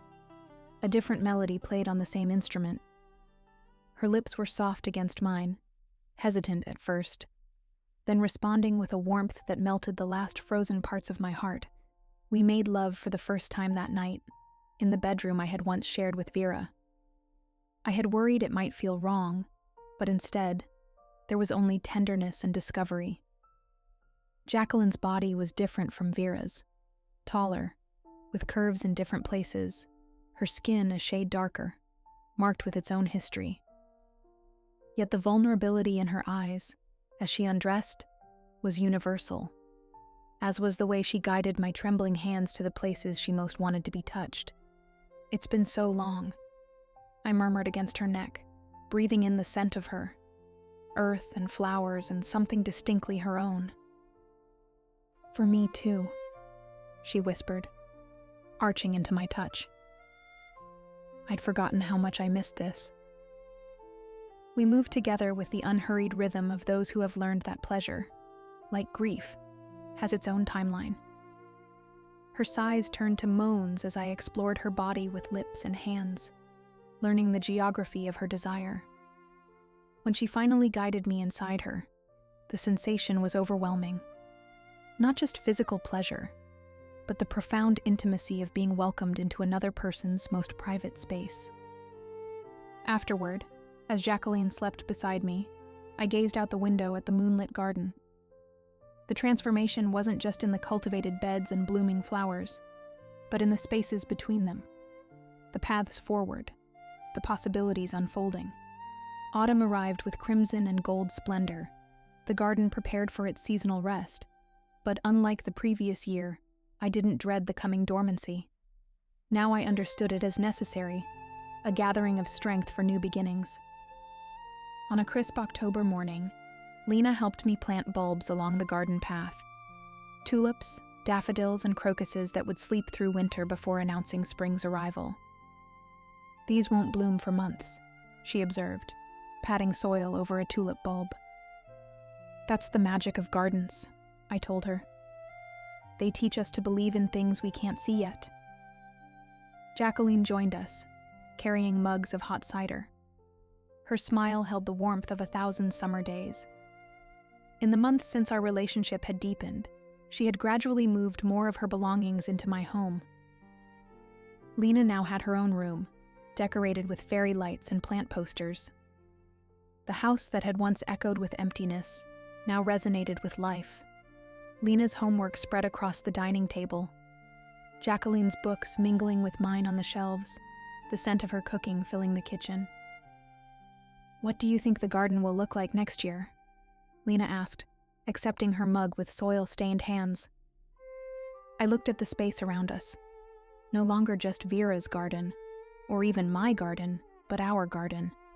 A living chronicle of loss, resilience, and unexpected joy. "Even more beautiful," I said, taking Jacqueline's hand in mine. "Because we'll be here to see it grow together." Jacqueline's eyes met mine, filled with promise. "Together," she echoed, her fingers tightening around mine. In the gentle autumn light, surrounded by the seasonal turning of life's wheel, I finally understood what Vera had tried to tell me all those years ago. The plants do listen if you're willing to speak their language. And their language, I now knew, was simply another word for love. Not just the passionate love between Jacqueline and me, or the fatherly love I'd developed for Lena, but the encompassing love of life itself, with all its seasons of dormancy and bloom. As we walked back to the house, arm in arm with Lena skipping ahead, I felt Vera's presence not as a ghost haunting the garden, but as a fundamental part of the soil from which my new life had grown. She would always be there, in the roses she had planted and the design she had created, in the memories that no longer pierced but sustained. And in the spring, when the bulbs we planted today pushed through the thawing earth to reach for the sun, I would remember that nothing truly ends. It only transforms, finding new expressions of the same enduring beauty. Jacqueline squeezed my hand as if reading my thoughts. Above us, a single maple leaf detached from its branch and spiraled down, landing gently on her shoulder. I brushed it away with a tender touch, letting my fingers linger against the warmth of her skin. "What are you thinking?" she asked. "I'm thinking that I'm grateful," I replied, watching Lena race up the porch steps. "For the little girl who wouldn't let me give up. For you. For second chances." Jacqueline smiled, the late afternoon sun highlighting the silver strands beginning to appear in her dark hair, evidence of our shared mortality, of time passing as it should. "Second chances," she agreed. "And third and fourth ones, too, if we need them." We stood together at the edge of the garden, watching as the setting sun bathed everything in golden light. Tomorrow would bring frost, and soon after, snow would blanket the beds we'd so carefully tended. But beneath the surface, life would continue its quiet work, preparing for renewal. And we will be here waiting, ready to witness the miracle of another spring.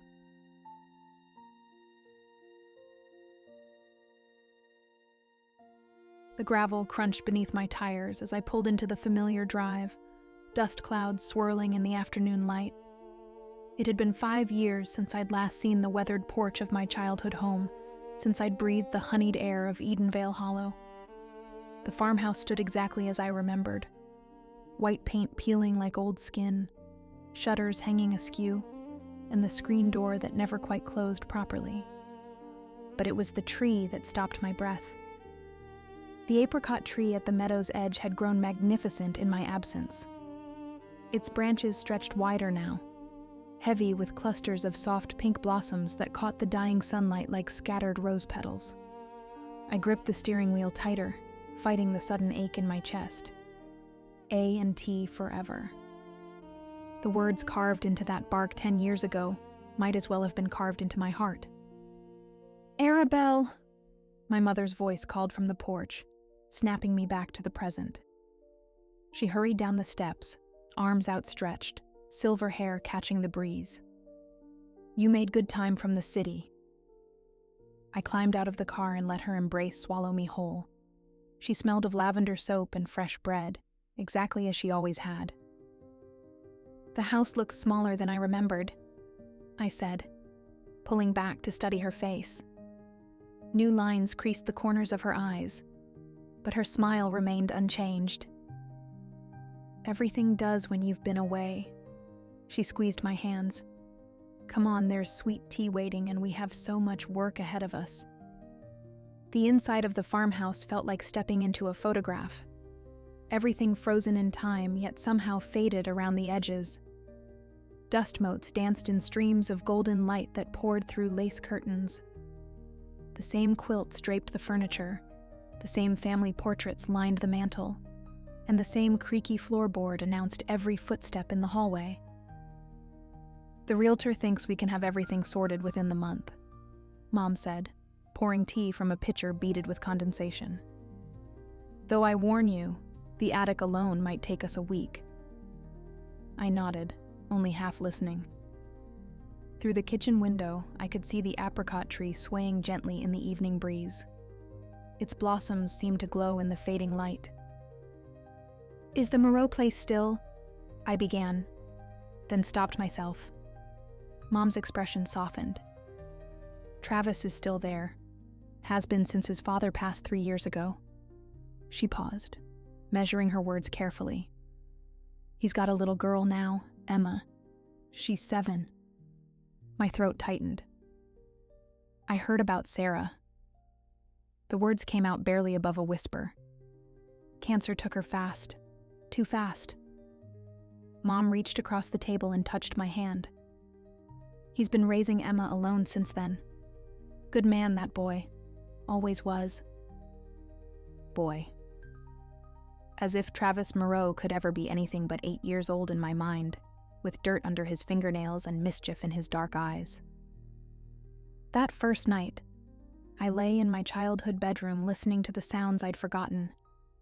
The whisper of wind through wheat, the distant lowing of cattle, the soft hoot of an owl somewhere in the darkness. Sleep came fitfully, filled with dreams of carved initials and whispered promises under a canopy of apricot blossoms. Morning brought the scent of bacon and fresh coffee, along with my mother's voice calling up the stairs. "Arabelle, we've got company." I threw on jeans and a sweater, running my fingers through my tangled hair as I hurried downstairs. Through the screen door, I could see a small figure on the porch, a little girl with dark braids, clutching something in her hands. "This is Emma," Mom said, opening the door wider. "Emma, this is my daughter Arabelle. She's going to be staying with us for a while." The child looked up at me with solemn brown eyes that were achingly familiar. "Daddy said I should bring you this." She held out a mason jar filled with golden preserves, the lid tied with a gingham ribbon. "It's apricot jam, from our tree." My heart stuttered. "Your tree?" "Well, Daddy says it's really everybody's tree, but it grows on our side of the fence." Emma's smile was shy but genuine. "He makes the best jam in all of Edenvale Hollow. At least that's what Mrs. Patterson says at the farmer's market." I accepted the jar with hands that trembled slightly. The glass was still warm from the kitchen, and a small label on the side read Moreau Farm in careful script. "Please tell your daddy thank you," I managed. "You can tell him yourself if you want. He's fixing the fence between our properties." Emma pointed toward the meadow. Right by the pretty tree. My pulse quickened. Through the kitchen window, I could just make out a tall figure working near the apricot tree, his back turned toward the house. Maybe later, I said, forcing lightness into my voice. Emma nodded and skipped down the porch steps, her braids bouncing. Bye, Miss Arabelle. Daddy says you used to live here when you were little like me. I did, I called after her. A long time ago. But as I watched her small form disappear down the lane, I realized it didn't feel like long ago at all. The morning passed in a blur of sorting and packing. Mom and I tackled the linen closet first, shaking out quilts that smelled of cedar and memories. Every few minutes, I found myself glancing toward the window, searching for movement near the fence line. You could just go say hello, Mom said finally, not looking up from the photograph albums she was organizing. It's the neighborly thing to do. I don't want to interrupt his work. Arabelle? Her tone was gentle but firm. You can't spend the next month avoiding him. This is a small hollow. She was right, of course. But the thought of facing Travis, of looking into those dark eyes and pretending the past didn't exist between us, made my stomach twist with anxiety. It was nearly noon when I finally worked up the courage to walk across the meadow. The grass was tall and sweet-smelling, dotted with wildflowers that brushed against my legs as I moved. The apricot tree grew larger with each step, its blossoms more vibrant, more impossibly beautiful than they'd appeared from the house. Travis stood with his back to me, hammering a loose fence post into place. He'd always been tall, but now his shoulders filled out his worn flannel shirt in a way that spoke of years of hard work. His dark hair was shorter than I remembered, touched with silver at the temples. The tree's gotten bigger, I said softly. He went still for a moment, then slowly turned around. 10 years melted away as our eyes met. He was older, lines etched around his eyes with a mouth that spoke of laughter and loss in equal measure. But his smile, warm and slightly crooked, was exactly the same. Arabelle. My name on his lips sounded like a prayer. Welcome home. We stood there in the dappled shade, the silence stretching between us like a held breath. A dozen conversations played through my mind. Apologies, explanations, accusations, but none of them seemed to fit the moment. Emma brought me your jam this morning, I said finally. It was kind of you. She insisted. His smile widened slightly. Said the new neighbor lady looked sad and needed something sweet. Smart girl. She gets that from her mother. The words carried no bitterness, only a gentle sadness that made my chest ache. I'm sorry about Sarah, I said, meaning it completely. I should have... You sent flowers. He cut me off gently. I got them. They were beautiful. Another silence fell, but this one felt softer somehow. A breeze stirred the branches above us, sending a shower of pink petals spiraling down around us like snow. Do you remember? Travis said quietly. The last time we stood under this tree? How could I forget? 18 years old, home from my first year of college, and already planning my escape to the city. Travis had just graduated, talking about taking over his father's farm, about building a life in Edenvale Hollow. We'd stood in this exact spot, arguing about the future, about dreams and responsibilities, and the space between us that seemed to grow wider every day. You don't understand, I'd said, tears streaming down my face. There's a whole world out there. How can you just stay here forever? How can you just leave? He'd replied, his voice breaking. This is home, Arabelle. This is real. I'd kissed him then, desperate and fierce, tasting salt and apricot blossoms on his lips.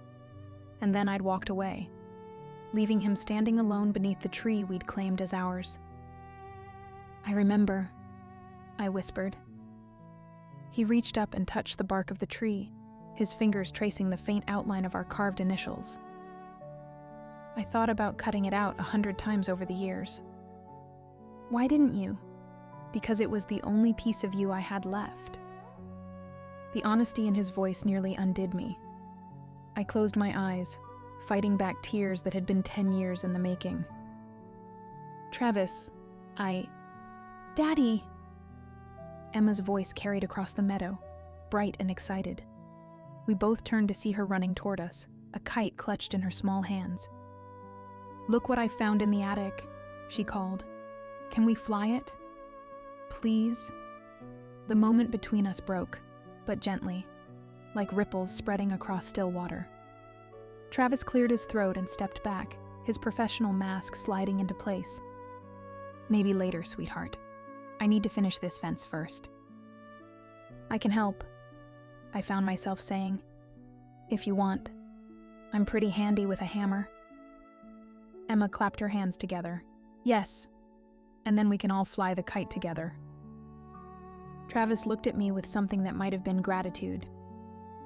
I could use an extra pair of hands. We worked side by side for the next hour, our conversation carefully neutral. Talk of weather and crops and the changes that had come to Edenvale Hollow in my absence. But I was hyper-aware of every movement he made, every accidental brush of his fingers against mine when we both reached for the same tool.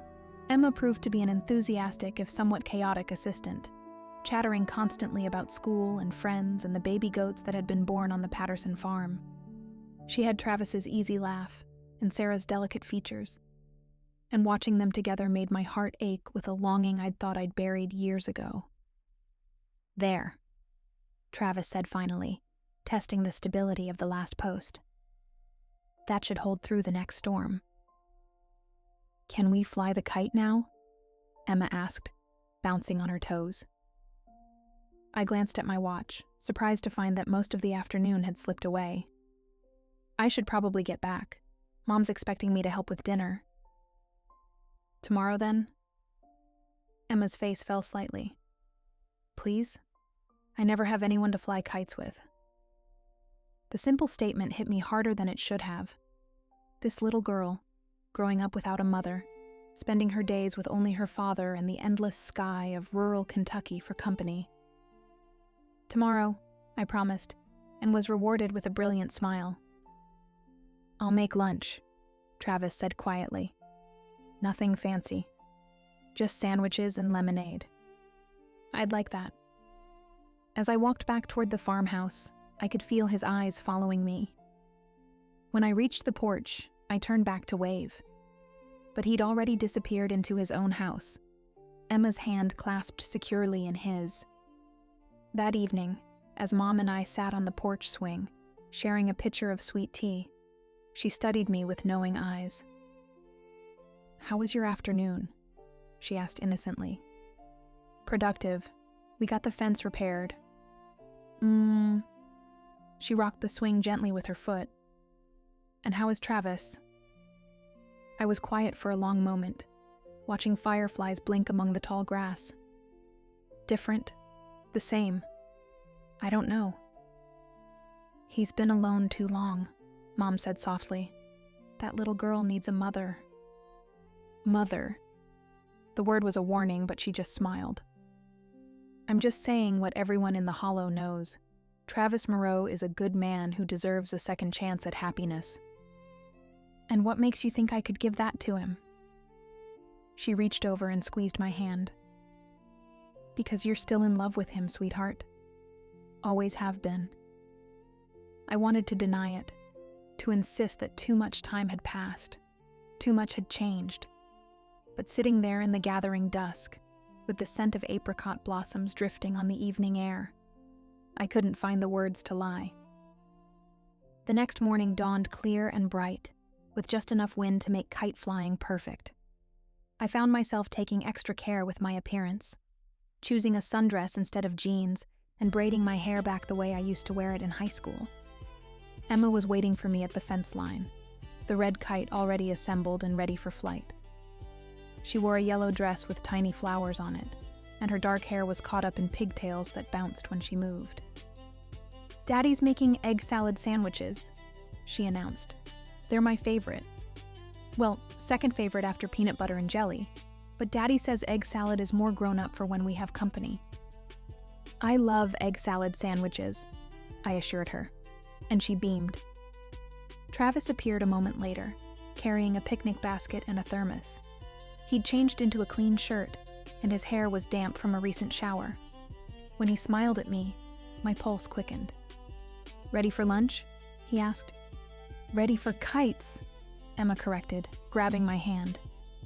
"Come on, Miss Arabelle. The wind is perfect."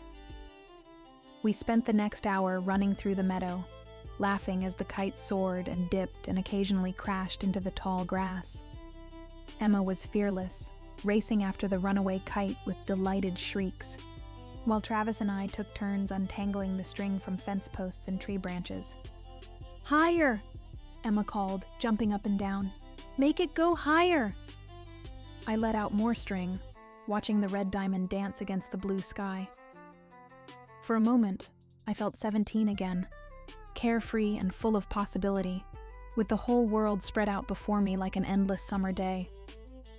"You're good with her," Travis said quietly, moving to stand beside me. "She's easy to love." The words slipped out before I could stop them, and I felt heat rise in my cheeks. But Travis just nodded, his expression soft as he watched his daughter chase butterflies through the wildflowers. "She talks about you constantly," he said. "Asks when you're coming back, whether you'll be here for her birthday next month." My chest tightened.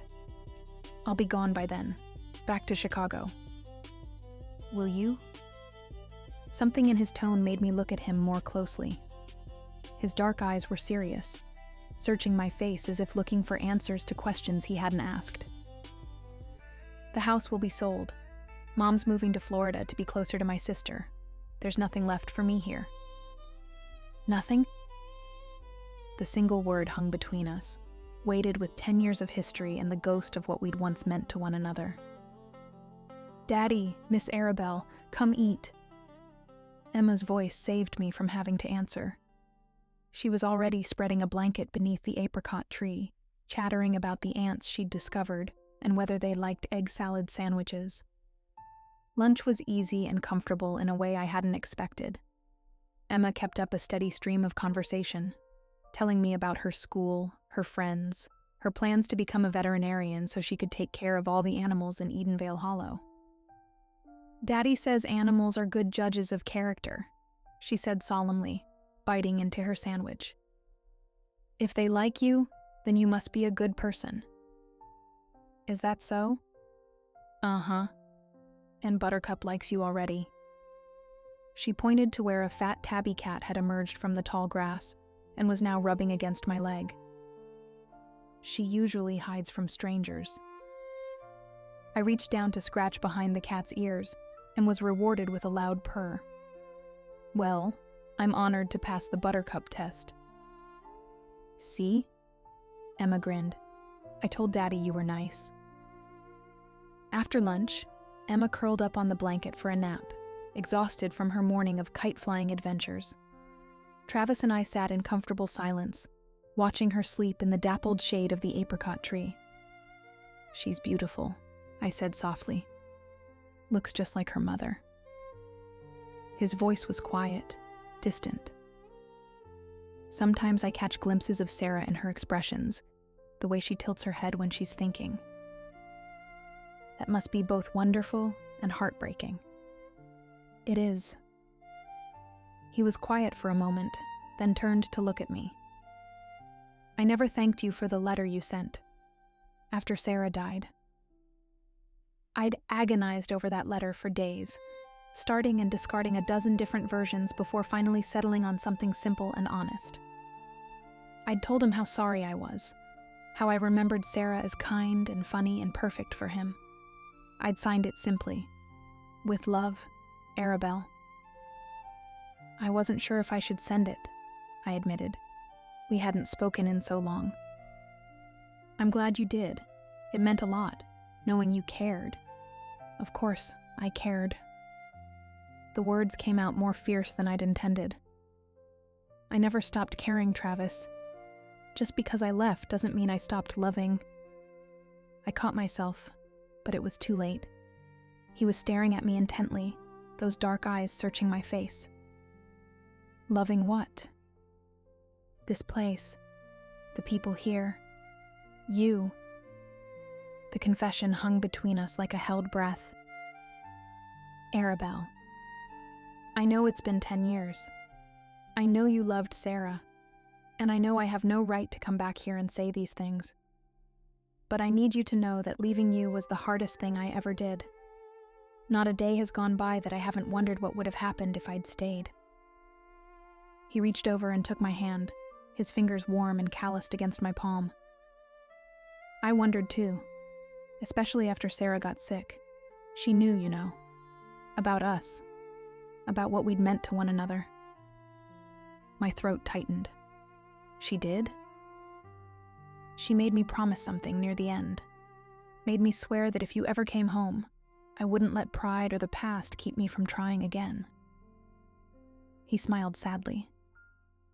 Said life was too short to waste second chances. Tears pricked at my eyes.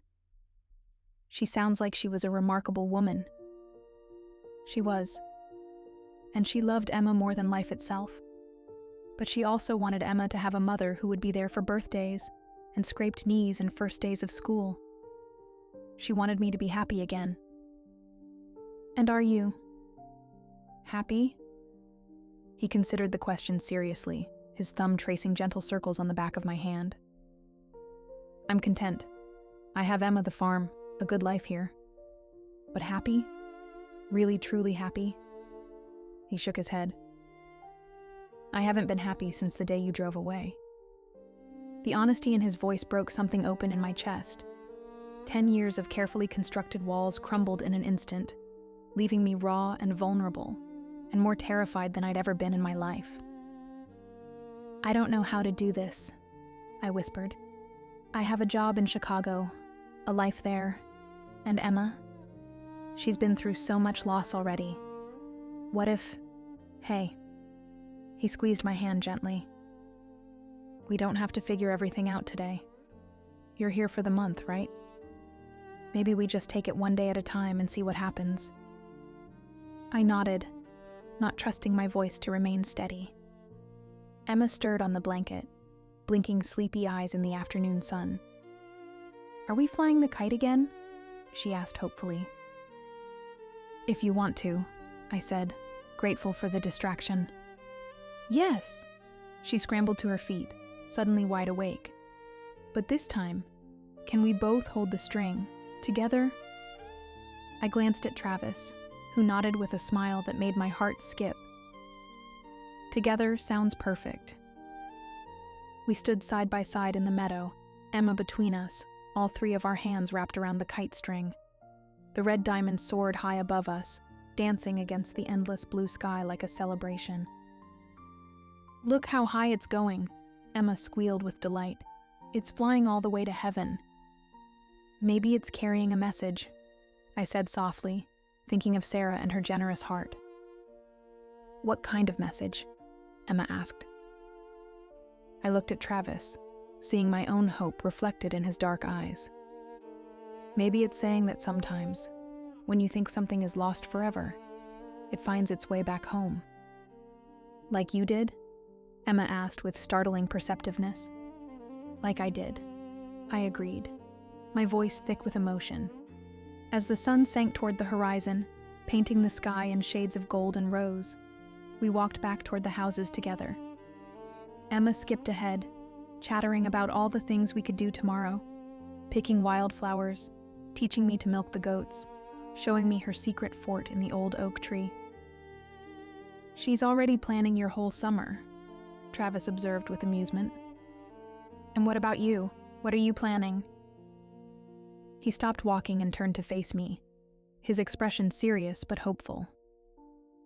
I'm planning to court you properly this time, Arabelle Harper. If you'll let me... The old-fashioned word made me smile despite the tears threatening to spill over. Court me?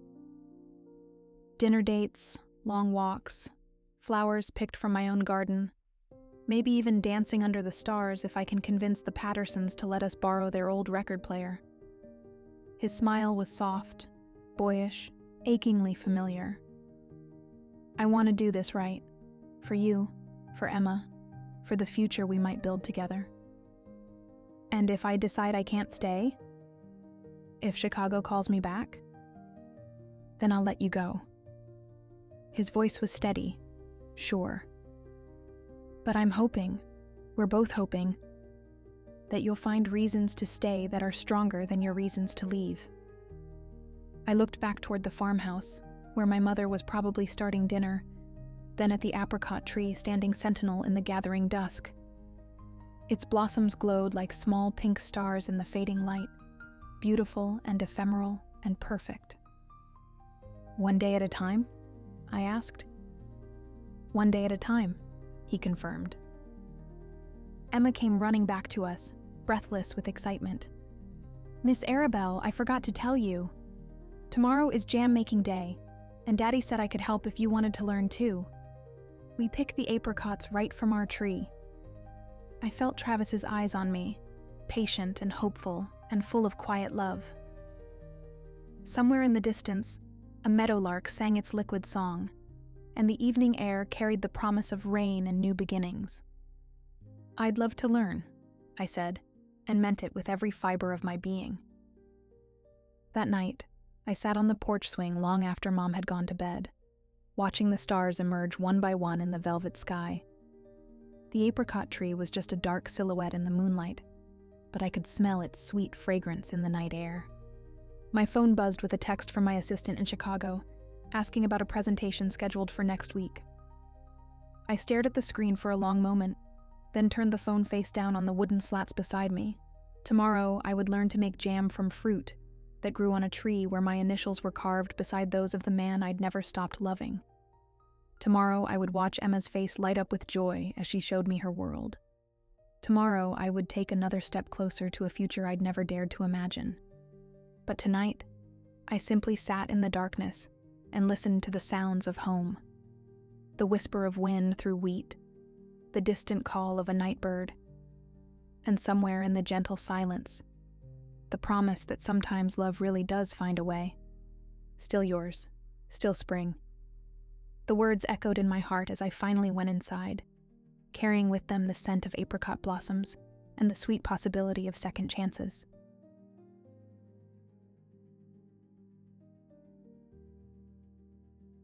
The desert night wrapped around me like a lover's caress as I scaled the palace walls, each ancient stone whispering secrets against my fingertips. Below, Zafira sprawled in glittering darkness, amber lanterns bleeding light into shadows thick enough to drown in. The air tasted of cardamom and danger, saffron and sin. Every breath carried my mother's ghost stories about jinn, who danced in dust devils and granted wishes to fools brave enough to ask. I am Nadir, son of a traitor, king of Zafira's shadows. The nobles spat thief like a curse, but I preferred liberator of misplaced treasures. My hands bore the geography of survival, calluses mapping close escapes, scars charting calculated risks. Tonight's prize waited in forbidden ruins beyond the city walls, but first I needed information from someone who'd rather watch me bleed out in these very streets. Lord Kareem's study lay beyond the ornate window above me, stained glass casting jewel-toned shadows across my skin like war paint. 3 days ago, the silk-wrapped snake had cornered me in the merchant quarter's twisted alleys, his perfumed threats sharper than any blade. Find the artifact in the ruins, or watch your father's crimes spill from my lips to the Sultan's ear. My father could rot for all I cared. The bastard had earned whatever hell awaited him. But Kareem's knowledge threatened my carefully woven network of debts and favors, the spider's web that kept me breathing in this unforgiving city. Each step toward that window pulled the noose tighter around my throat. The window latch surrendered to my picks with a whisper that might as well have been a scream in the stillness. Moonlight filtered through latticed screens, painting silver lace across scrolls and ancient texts. The room reeked of ink and aging parchment, but underneath lurked something older, something that raised every hair on my neck and set my teeth on edge. I moved like smoke across the intricate carpet, soft leather boots finding purchase between the patterns. My breath caught as a door creaked, sharp as breaking bones in the quiet. I melted behind heavy curtains that smelled of dust and secrets, my lungs burning as I held my breath. Through the gauzy fabric, I watched Lord Kareem enter, but he wasn't alone. The woman who followed, Christ's blood. Her feet didn't touch the ground. Starlight caught in her hair like trapped constellations, and power radiated from her skin in waves that made my bones ache with longing. "The thief retrieves it tonight," Kareem said, satisfaction dripping from his voice like honey from a blade. Moonlight caught his rings, each gem worth more than most earned in a lifetime. "Once he brings the veil, we begin." The floating woman's laugh chimed like crystal shattering in reverse, beautiful and terrible.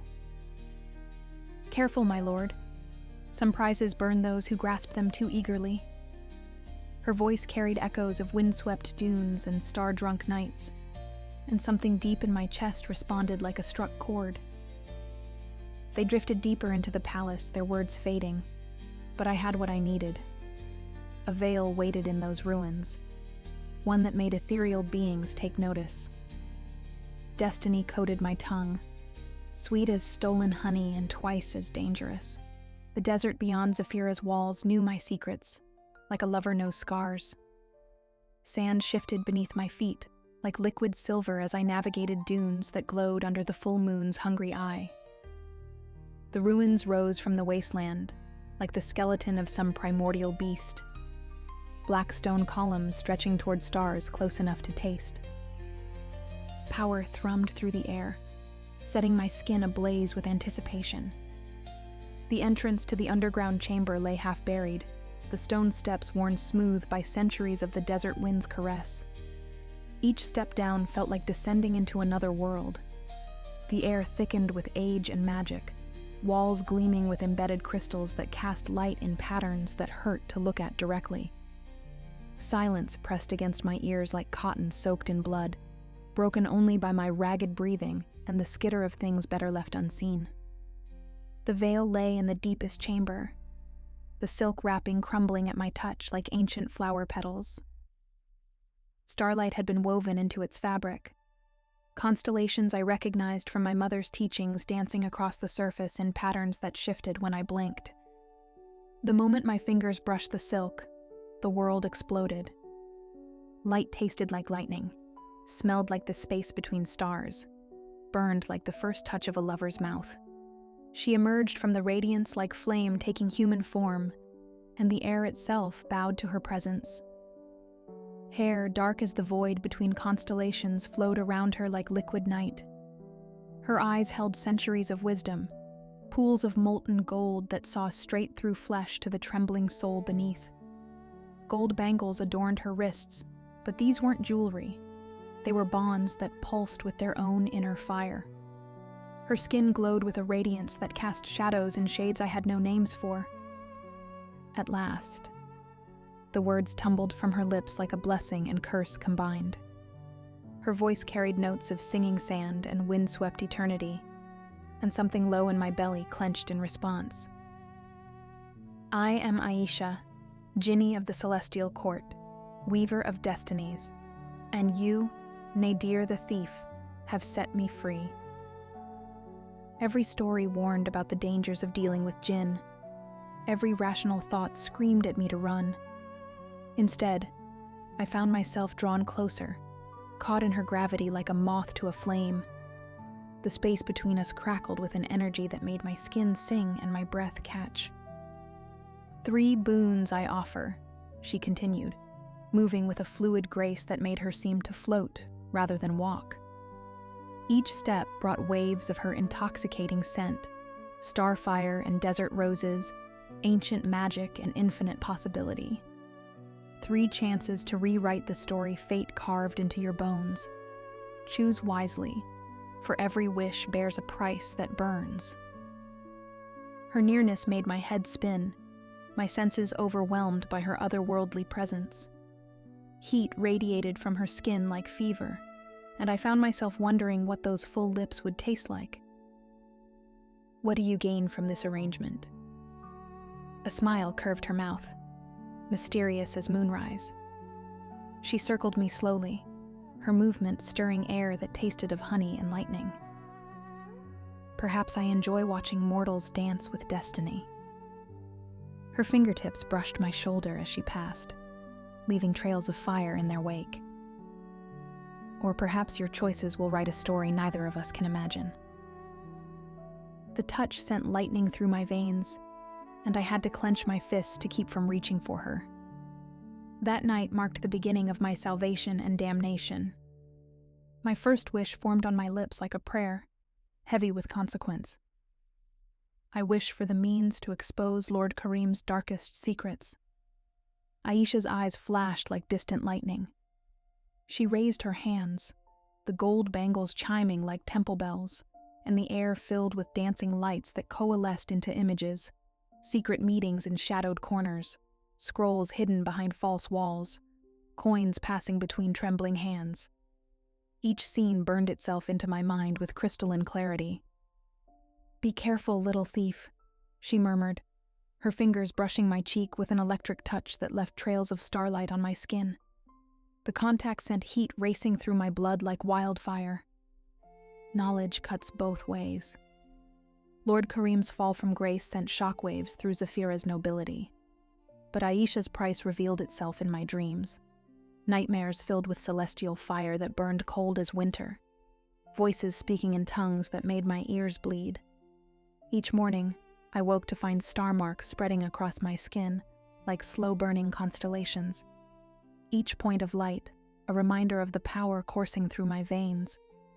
Aisha stayed with me through those dawn hours when nightmares faded, though she could have vanished into the desert winds. Her presence beside me felt like sunlight breaking through storm clouds, her touch cooling the burn of transformation.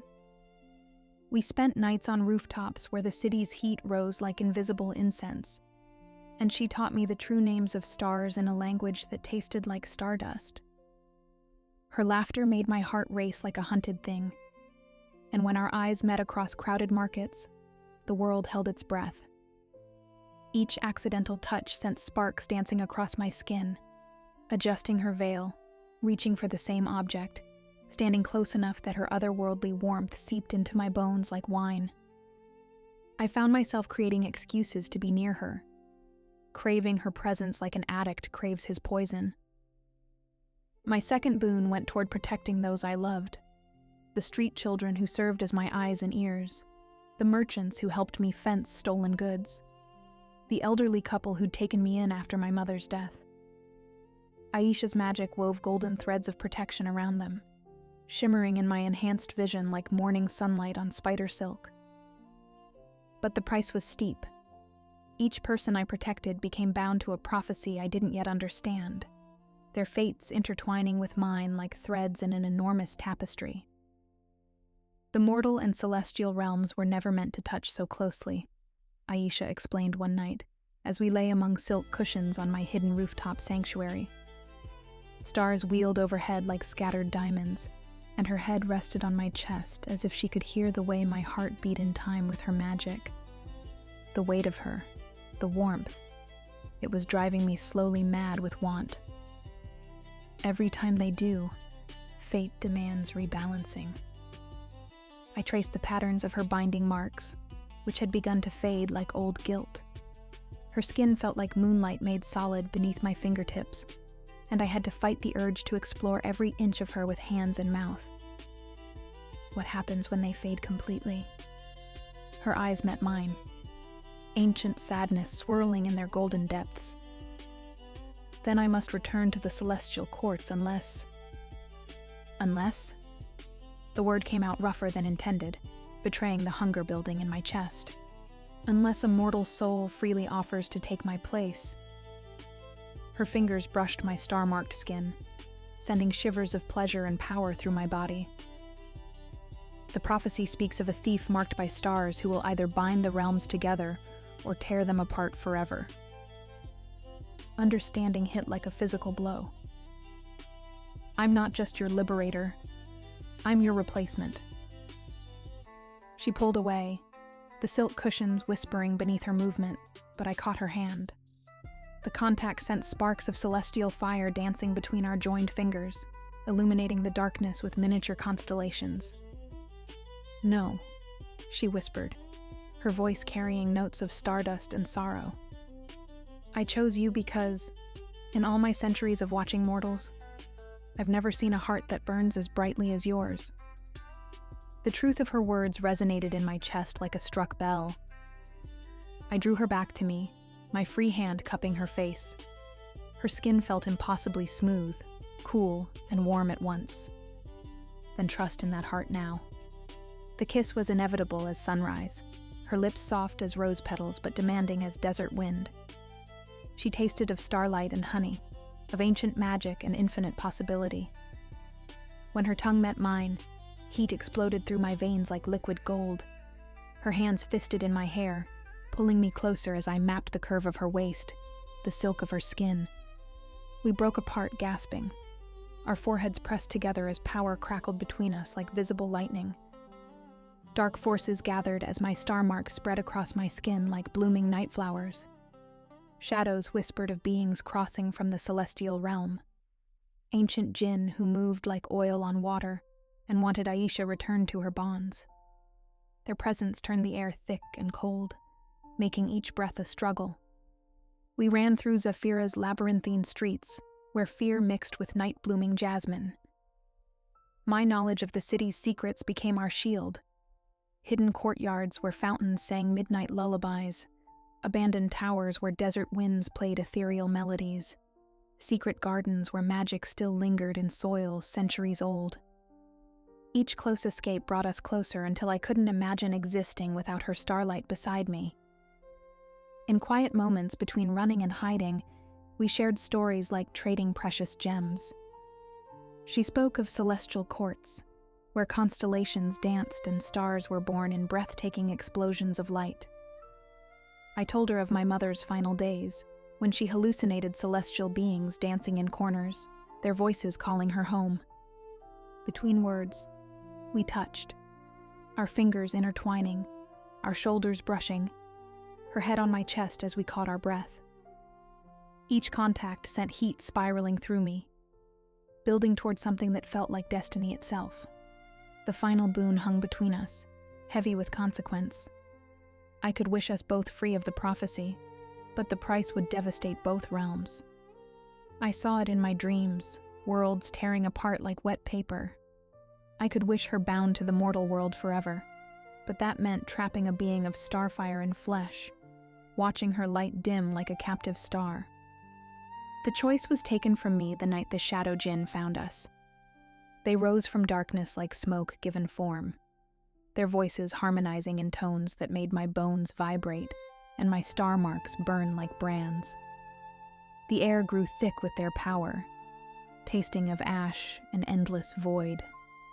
Aisha stood proud before them in our hidden sanctuary, her power flickering like a candle flame refusing to be extinguished. Starlight gathered around her like armor, and despite everything, my breath caught at her fierce beauty, eternal as the desert itself. "Your time ends, sister," one shadow said, the voice like silk sliding over steel. "Balance must be maintained." I stepped between them, my star marks blazing with light that pushed back the darkness. Power surged through my veins, burning away my fear and doubt. There are other ways to maintain balance. Understanding dawned in Aisha's eyes, golden as first light. "Nadir, don't..." I spoke my final wish into existence, each word carrying destiny's weight.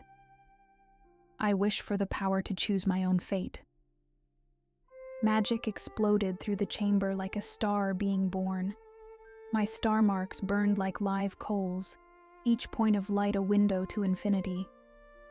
Ancient power rushed through me, not just celestial fire, but something new, born of my mortal heart and an immortal soul, of human love and divine power.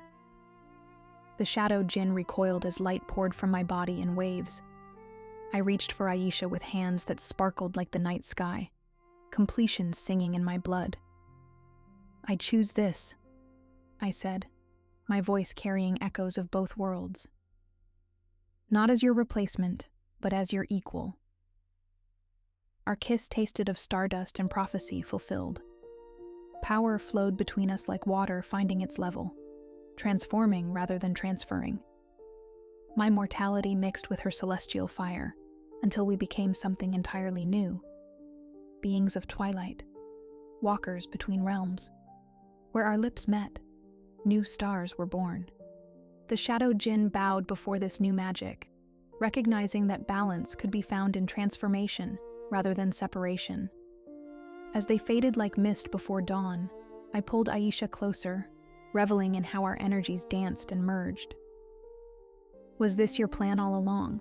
I asked, watching starlight play across her skin like dancing flames. She smiled, and it held all the mystery of desert night and all the warmth of summer dawn. "I planned to free myself. I never planned to fall in love."